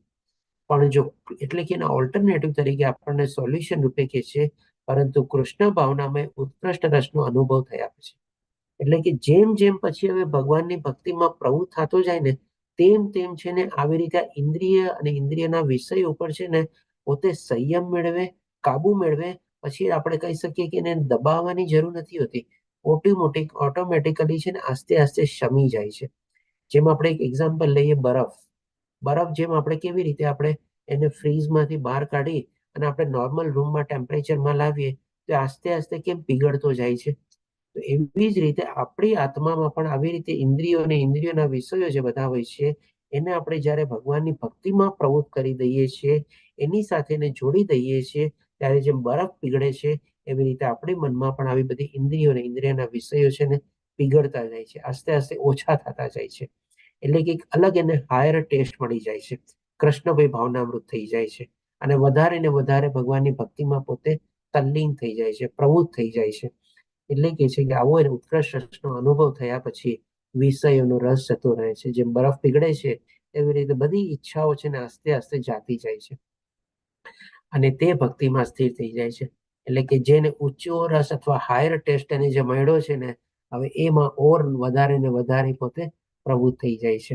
આપણે જેમ કે લાઈફમાં હોય ને એક ચીજ આપણને ગમતી હોય પણ એના કરતા કોઈ વધારે આપણને સારી ચીજ આપણને આપી દે તો એ પેલાની ચીજને આપણે કેવી રીતે હટાવી દઈએ છીએ, ના હવે મને આની જરૂર નથી, મને વધારે સારી ચીજ મળી ગઈ છે. એવી જ રીતે જયારે ભક્તિમાં સ્થિર થઈ જાય છે અને એમાં પ્રવૃત્ત થઈ જાય છે ત્યારે બધા ઇન્દ્રિય વિષયોના ઓટોમેટિકલી આપોઆપ હટતા જાય છે. હવે પછી ભગવાન શ્રી કૃષ્ણ 60માં શ્લોકમાં કહે છે કે હે અર્જુન, ઇન્દ્રિયો એવી તો પ્રબળ અને વેગવાન હોય છે કે તેમને વશમાં રાખવાનો પ્રયત્ન કરનાર વિવેકયુક્ત મનુષ્યના મનને પણ તે બળપૂર્વક હરી લે છે. ડેફિનેટલી ઇન્દ્રિયો તો બહુ જ પ્રબળ છે. છઠ્ઠા અધ્યાયમાં પણ ભગવાન આપણને એ જ કહે છે અને એ જ ચીજ આપણને બીજા અધ્યાયમાં પણ કહે છે કે બહુ જ પાવરફુલ આપણી ઇન્દ્રિયો અને મન છે. એ હંમેશા ભટકતું જ રહે છે ક્યાંક ને ક્યાંક. અને એવી રીતે જો આપણે કોઈમાં પણ આપણે જો આસક્ત થઈ જઈએ તો આપણને પછી એમાં વિચલિત થવાના આપણને વધારે ચાન્સ રહે છે. તો એના ઉપાય રૂપે આપણને કહે છે ભગવાન શ્રી કૃષ્ણ કે જે મનુષ્ય સમગ્ર ઇન્દ્રિયોને સંપૂર્ણપણે નિયંત્રણમાં રાખીને ઇન્દ્રિય નિગ્રહ કરે છે અને તેની ચેતના મારામાં સ્થિર કરે છે તે સ્થિર બુદ્ધિ વાળો કહેવાય છે. એટલે કે આના સોલ્યુશન રૂપે આપણને કહે છે કે ડેફિનેટલી આપણું ઇન્દ્રિયના વિષયો મન ભટકવાનું જ છે. આપણે જે પ્રમાણે આસ્તે આસ્તે ભગવાનની ભક્તિમાં પ્રવૃત્ત થશું ને, એટલે કે આપણને હાયર ટેસ્ટ મળતો જશે, તેમ તેમ આપણે એમાં વધારે પારંગત થતા જશું, વધારે દ્રઢ નિશ્ચયથી આગળ વધતા જશું, વધારે સ્થિરતા જાળવીને આપણે એમાં ટકેલા રહેશું. તો એવી રીતે ભગવાન શ્રી કૃષ્ણ કહે છે આસ્તે આસ્તે આપણે આ બધા ઉપર પણ પ્રભુત્વ મેળવી શકશું. અને એને ભગવાન શ્રી કૃષ્ણ કહે છે તે સ્થિર બુદ્ધિ વાળો કહેવાય છે. હવે પછી જે નથી હોતો, આ રીતે જે સંયમ મેળવવામાં નિષ્ફળ જાય છે, એની સ્થિતિ શું થાય છે ભગવાન શ્રી કૃષ્ણ 62 અને 63માં શ્લોકમાં બતાવે છે, જે આપણે લેવલ 1માં પણ થોડું ઘણું કવર કરી લઈએ છીએ કે ઇન્દ્રિય વિષયોનું ચિંતન કરવાથી મનુષ્ય તેમાં આસક્તિ થાય છે અને આવી આસક્તિથી કામના ઉત્પન્ન થાય છે તથા કામનામાંથી ક્રોધ ઉત્પન્ન થાય છે. એટલે કે મનના વિષયોનું ઉપર આપણે જે ચિંતન કરીએ ને, આપણે જોઈએ છીએ બરાબર છે, સાંભળીએ છીએ બરાબર છે, પણ એમાં આપણે ચિંતન કરીએ ને ત્યારે જ આપણે એમાં ઘેરાઈ જઈએ છીએ અને આપણે એમાંથી પછી પતિત થઈએ છીએ. આપણે માની લો રસ્તામાં એક સરસ મજાની આપણે યુવતીને જોઈ, સરસ મજાની તૈયાર છે, બ્યુટીફુલ છે, સુંદર વાળી છે, એની જગ્યા જે હતી માની લો એ જગ્યા પણ બહુ રમણીય જગ્યા છે અને એના હાથમાં જે બધા સાધનો ને બધા જે છે સરસ મજાની ડ્રેસઅપ થયેલી છે, બધું જે છે. હવે આમાં તમે જુઓ તો એક ચીજ તમે જોઈ, ખાલી યુવતીને જોઈ, પણ એની પાછળનું તમને કેટલું બધું આકર્ષણ એમાં થઈ ગયું. હોઈ શકે તમને યુવતીમાં આકર્ષણ થાય, હોઈ શકે તમને એની જે જગ્યામાં છે એ જગ્યા ઉપર આકર્ષણ થાય, હોઈ શકે એના તમારા જે વસ્ત્રો અથવા એને જે પહેરવેશ હોય, કોઈ મોબાઈલ એટ્રેક્ટિવ હોય એમાં આકર્ષણ થાય. એટલે કે તમે ત્રણેય ચીજ રીતે જો આકર્ષિત થાઓ અને એનું જો તમે ચિંતન કરો કે આ મને જો આ યુવતી મળી જાય તો, અથવા તો આ જગ્યાએ મારો નિવાસ થાય તો, કેટલું સરસ એનું ઘર હતું, બંગલો હતું, એમાં જો મને આવું ઘર મળી જાય તો, અથવા તો કેટલી સરસ એની ગાડી હતી, એમાં ટ્રાવેલ કરતી હતી, કેટલો બધો મોંઘો મોબાઈલ હતો, કેટલા સરસ મજાના કપડાં પહેર્યા હતા. આવી રીતે કોઈ પણ એક ચીજનું જો તમે ચિંતન કરો, હોઈ શકે બે ચીજનું ચિંતન કરો, હોઈ શકે બધી ચીજનું ચિંતન કરો, તો ડેફિનેટલી પછી આપણને આસક્તિ થાય છે. પણ એ જોઈ આપણે યુવતીને, જગ્યા જોઈ, બરોબર છે, ઠીક છે, મારે શું જરૂર છે ભૈયા, મારે શું કામ છે, બસ નથી એમાં આકર્ષિત થતા નથી તો વાર્તા પૂરી થઈ ગઈ ત્યાં. પણ જો મનમાં અને મનમાં વિચાર કરીએ આપણે, આ જગ્યા કેટલી સારી હતી, કેટલી સરસ દેખાતી હતી, કેટલી બ્યુટીફુલ હતી, કેટલી સરસ એની ગાડી હતી, કેટલા સરસ કપડાં પહેર્યા હતા, કેટલી સરસ ડ્રેસઅપ થયેલી હતી, કેટલો સારો મેકઅપ કર્યો હતો, કેટલો સરસ મોબાઈલ હતો. આવી રીતે જો ચિંતન કરતા રહીએ તો એમાં જ આપણને આસક્તિ થાય છે. પછી એને પ્રાપ્ત કરવાની કોશિશ થાય છે, ગમે તે ચીજ વસ્તુ જગ્યા કાંઈ પણ, અને એમાં જ આવી રીતે આપણે પ્રાપ્ત કરી શકીએ તો ઠીક છે, ન પ્રાપ્ત કરી શકીએ તો આપણને ક્રોધ થાય છે. અને ક્રોધ આવ્યા પછી આપણે કેવી સ્થિતિ થાય છે તો ભગવાન શ્રી કૃષ્ણ કહે છે ક્રોધમાંથી પૂર્ણ મોહ ઉત્પન્ન થાય છે. શું કામે ન મળી, મને મળવી જ જોઈએ, મેં બધા પ્રયાસો કર્યો, મારી પાસે કઈ ઓછું છે, મારી પાસે આટલું બધું છે, મારી પાસે આમ છે, કેમ નથી માનતી મારી પ્રપોઝલ ને, આવી રીતે કાંઈક ને કંઈક બધું થાય છે. અને મોહથી સ્મરણ શક્તિનું વિભ્રમ થાય છે. સ્મરણ શક્તિ શું? આવા કોઈ અનુભવ હોય, આપણને સફળતા પ્રાપ્ત ન થઈ હોય, અથવા તો આપણને ઉલટી પ્રતિક્રિયા સજા મળી હોય, એ પણ આપણે ત્યારે ભૂલી જઈએ છીએ. એવી રીતે આપણી પોતાની સ્મરણ શક્તિ ભૂલાઈ જાય છે અને જ્યારે સ્મરણ શક્તિ ભ્રમિત થઈ જાય છે ત્યારે બુદ્ધિ નષ્ટ થઈ જાય છે. અને બુદ્ધિ જ્યારે નષ્ટ થાય છે ત્યારે ન બોલવાનું બોલીએ છીએ, ન વિચારવાનું વિચારીએ છીએ, ન કરવાનું કરીએ છીએ. અને આવી રીતે જો 3 રીતે આપણી બુદ્ધિ નષ્ટ થાય અને આપણા આવી રીતે રિએક્શન હોય તો ભગવાન શ્રી કૃષ્ણ કહે છે મનુષ્ય સંસાર કૂપમાં પુનઃ પતન પામે છે. એટલે કે કેવી રીતે ક્યાંથી ક્રોધ ઉદ્ભવે છે અને કેવું પરિણામ આપે છે એ આપણને આ 2 શ્લોકમાં આપણી આખી મેન્ટલ સાયકોલોજી ભગવાન શ્રી કૃષ્ણ આપણને એ સમજાવે છે. ટાઈમ થઈ ગયો છે પણ 5-7 મિનિટ વધારે લઈશ. આશા રાખું છું કે આ બધા સાથે છો. શું કહો છો, આ બધા કન્ટિન્યુ કરો? હા પ્રભુજી. હરે કૃષ્ણ. હા પ્રભુજી, કન્ટિન્યુ કરો. બસ 7-8 શ્લોક જ બાકી છે, કમ્પ્લીટ કરી લઈએ. 9 શ્લોક બાકી છે. પરંતુ સમસ્ત રાગ તથા દ્વેષથી મુક્ત અને મુક્તિના નીતિ નિયમોના આચરણ દ્વારા પોતાની ઇન્દ્રિયોને સંયમિત કરીને તેમને વશમાં રાખવામાં સમર્થ મનુષ્ય ભગવાનની પૂર્ણ કૃપા પ્રાપ્ત કરી શકે છે. એટલે કે ભગવાને બંને બાજુ સમજાવી દીધી, કેવી રીતે દિવ્ય ચેતનામાં બધું હોય છે, પોતાની ઇન્દ્રિય વિષયો એના ઉપર સંયમ મેળવે છે. દાખલો બી આપણને આપી દીધો કાચબાનો. અને બીજી બાજુ બી આપણને સમજાવી દીધી જે લોકો નિયંત્રણ નથી રાખી શકતા એની શું સ્થિતિ થાય છે. હવે બંને સિચ્યુએશનને વર્ણવીને ભગવાન શ્રી કૃષ્ણ હવે અહીંયા સમરાઇઝ કરે છે. એટલે કે આવી રીતે રાગ, દ્વેષ, ક્રોધ અને મુક્તિના નીતિ નિયમો શું? આ બધા મુક્તિના નીતિ નિયમો છે ને. નિષ્કામ ભાવે કર્મ કરવાનો, ફળની આશા નહીં રાખવાની, ભગવાનની ભક્તિમાં પ્રવૃત્ત થવાનો, કોઈ જાતનો રાગ, દ્વેષ, ક્રોધ નહીં રાખવાનો, સ્વામિત્વ ભાવ નહીં રાખવાનો, બધા પ્રત્યે સમત્વ ભાવ રાખવાનો, આત્મજ્ઞાન કેળવવાનું, બધામાં એક જ આત્માને જોવાનું. આ બધા નીતિ નિયમોના આચરણ છે મુક્તિના. અને આવી રીતે જો આપણે ઇન્દ્રિયોને સંયમિત કરી લીધી હોય છે તો ભગવાન શ્રી કૃષ્ણ કહે છે એની કૃપા એમને પ્રાપ્ત થાય છે. અને કેવી રીતે કૃપા પ્રાપ્ત થાય છે એ પણ હવે ભગવાન શ્રી કૃષ્ણ બતાવે છે કે આ પ્રમાણે કૃષ્ણ ભાવનામૃતમાં સંતુષ્ટ થયેલા મનુષ્ય માટે ભૌતિક અસ્તિત્વના ત્રિવિધ તાપ નષ્ટ થઈ જાય છે. ભગવાનની કૃપા છે ને કીધું ને ઓટોમેટિકલી થાય છે. ભગવાન ઓટોમેટિકલી આપણો હાથ જાળવી લે છે અને આપણને પોતાના ધામમાં લઈ જાય છે. અને આવી સંતુષ્ટ અવસ્થામાં તેની બુદ્ધિ તરત જ સારી રીતે સ્થિર થઈ જાય છે. ભગવાન બધું જ્ઞાન આપે છે, બુદ્ધિ સ્થિર કરે છે, ભગવાનની ભક્તિમાં પરોવાયેલા ભગવાન બધું જોવે છે, ભગવાનને બધું ખબર છે, આપણા હૃદયમાં એનો વાસ છે અને બધી રીતે પછી ભગવાન આપણને સપોર્ટ કરે છે, આપણને કોઓપરેટ કરે છે. આ જ ભગવાનની આપણા ઉપર કૃપા છે. અને આવી રીતે ભગવાન શ્રી કૃષ્ણ બતાવે છે. તેમાં પ્રભુજી એટેન્ડન્સ લિંક પણ મોકલી દીધી છે, તો જોઈને કોઈની બાકી હોય તો કરી દેજો. હવે આપણને કહે છે 66મા શ્લોકમાં ભગવાન શ્રી કૃષ્ણ બતાવે છે કૃષ્ણ ભોગ પરાયણ થઈને જે મનુષ્ય પરમેશ્વરના સંબંધમાં રહેતો નથી તેની બુદ્ધિ દિવ્ય થતી નથી અને ચિત્ત પણ સંયમિત થતું નથી.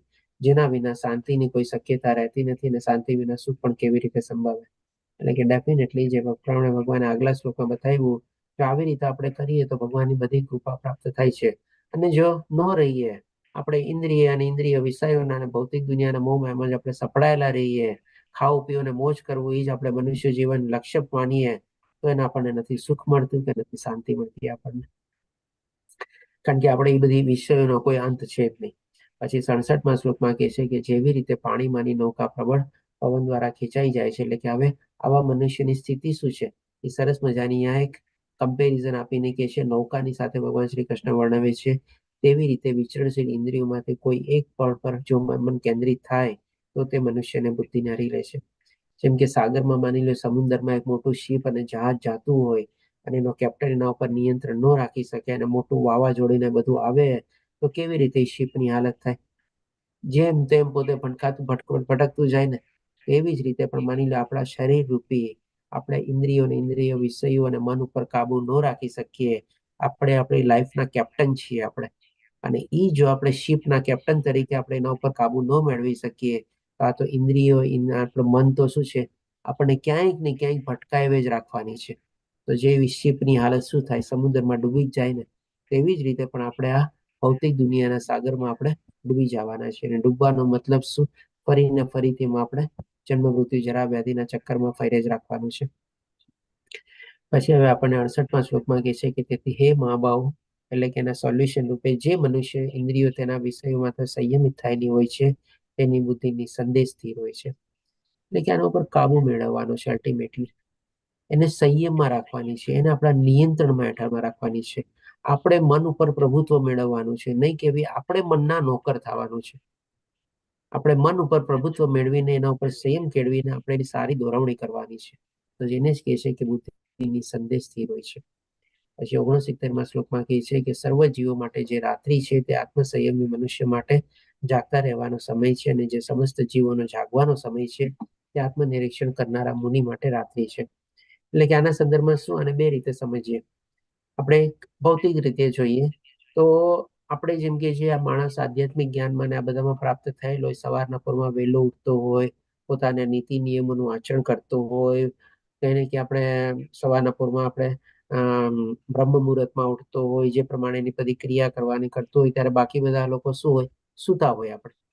અને એ જ્યારે ઉઠે ત્યારે આપણું ઘણું ખરું કામ પતી ગયું અને પછી આપણે પણ આપણા નિત્ય કર્મમાં એમાં પ્રવૃત્ત થઈએ. અને પછી એ આપણે શું છે સમય પ્રમાણે આપણે સૂઈ જઈએ. અને બાકી લોકો શું કરતા હોય, હજી લોકોની રાત હજી લાંબી ચાલતી જ હોય, કારણ કે એનો દિવસ મોડો થયો, રાત્રિ પણ મોડી થતી હોય. એટલે કે આ રીતે આપણે ભૌતિક રીતે સમજ્યા, પણ અહીંયા આધ્યાત્મિક રીતેનો મતલબ શું છે કે જે સર્વ જીવો માટે રાત્રિ છે. હવે બાકી બધા જીવો જેમ કે માની લો જેને આધ્યાત્મિક જ્ઞાન નથી, એ રાત્રિના સૂઈ જાય છે, ત્યારે તે આત્મસંયમ મનુષ્ય જાગતા રહેવાનો સમય છે. એટલે કે એ અહીંયા પ્રકાશ જે છે ને રાત્રિ અને એના સંદર્ભમાં શું છે? રાત્રિ એટલે કે અંધકાર, એટલે કે અજ્ઞાનમય. અને જેને આધ્યાત્મિક જ્ઞાન હોય છે એના માટે પ્રકાશમય જીવન હોય છે. એટલે કે જેને આવું અજ્ઞાન છે એને માટે એ બધી ચીજ રાત્રિ છે. ત્યારે જેને માટે આત્મ સંયમી જ્ઞાન છે એના માટે બધું જ્ઞાન પ્રાપ્ત થયેલું છે, એના માટે બધી ચીજ જગ્યા પ્રકાશ જ પ્રકાશ છે. અને જે સમસ્ત જીવોનો જાગવાનો સમય છે, એટલે કે માની લ્યો જે રીતે બાકી બધા જે જીવો અજ્ઞાનમાં પોતાની જાતને જાગેલા સમજે છે અને એનો દિવસ સમજે છે અને દિવસના કાર્યમાં પ્રવૃત્ત થાય છે, એને જે આ ભૌતિક આધ્યાત્મિક જ્ઞાન મેળવેલું છે એ શું સમજે છે કે આ જે લોકો મહેનત કરી રહ્યા છે પોતાની ઇન્દ્રિય તૃપ્તિ સુખ માટે, એમાંથી એને શું મળવાનું છે? કોઈ લાભ મળવાનો નથી. એટલે કે એ પણ તો હજી અજ્ઞાનમાં જ છે ને. ભલે પોતાની ભૌતિક રીતે દિવસ થયો અને કાર્યમાં પ્રવૃત્ત થયા, પણ આધ્યાત્મિક દ્રષ્ટિએ તો હજી પોતાની નિંદ્રામાં જ છે ને. એ અંધકારમાં જ જીવે છે ને. કારણ કે જેના માટે મહેનત કરે છે એમાં એને શું મળવાનું છે? કાંઈ નથી મળવાનું. પોતાની ઇન્દ્રિય તૃપ્તિ અને શરીર સુખ માટે જ બધી મહેનત કરે છે, ફળની પ્રાપ્તિ માટે સુખ કરે છે. આવી રીતે જે મુનિ અવસ્થામાં હોય છે અને જેને આત્મનિરીક્ષણ થયેલું હોય છે એના માટે પણ એ રાત્રિ માટે એટલે કે અંધકાર રીતે જ એને જોવે છે.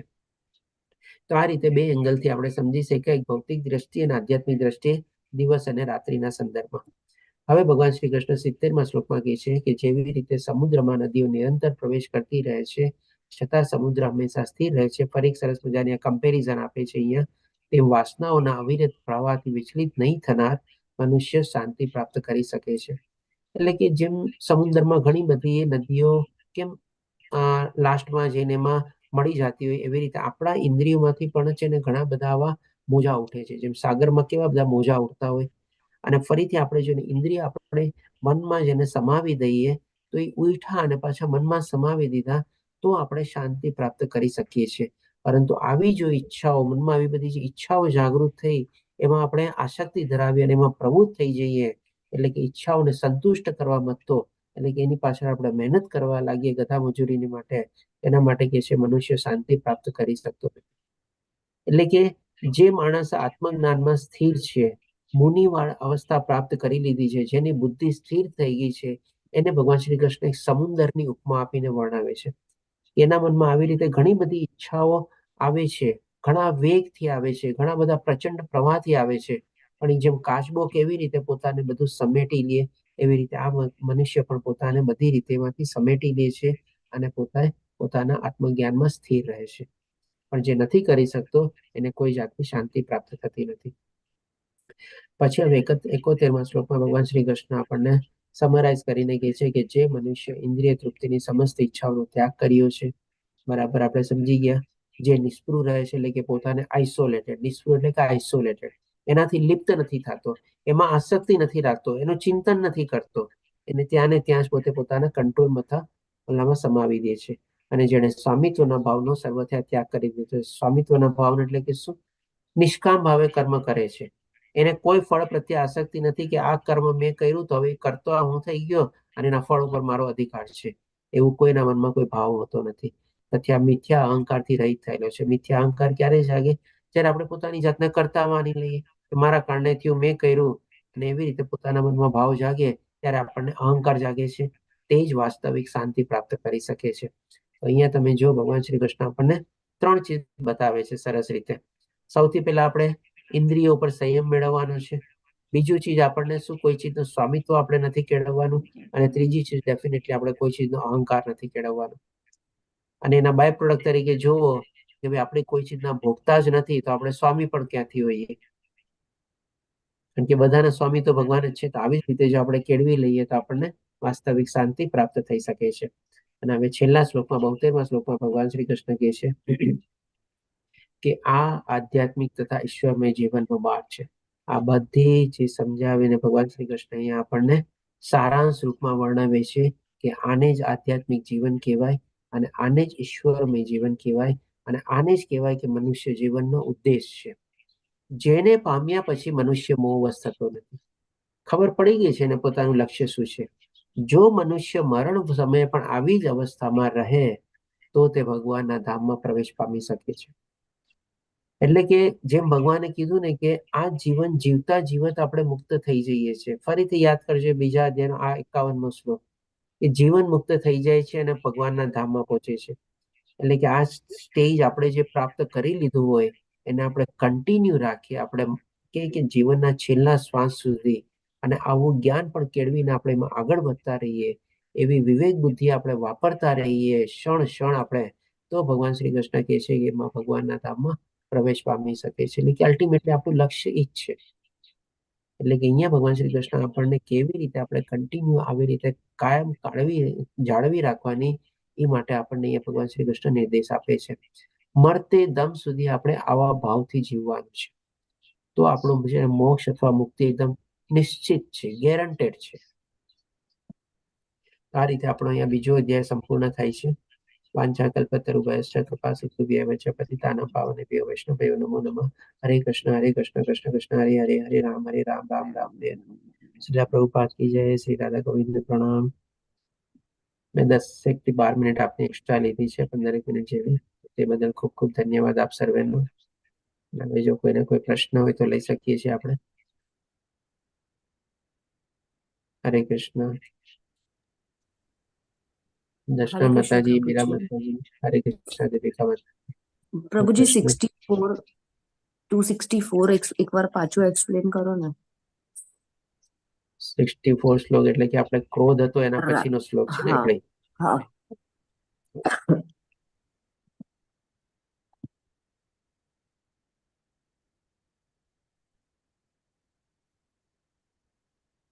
શ્લોક બી સામે રાખું છું જેથી આપ કનેક્ટ કરી શકો એનાથી.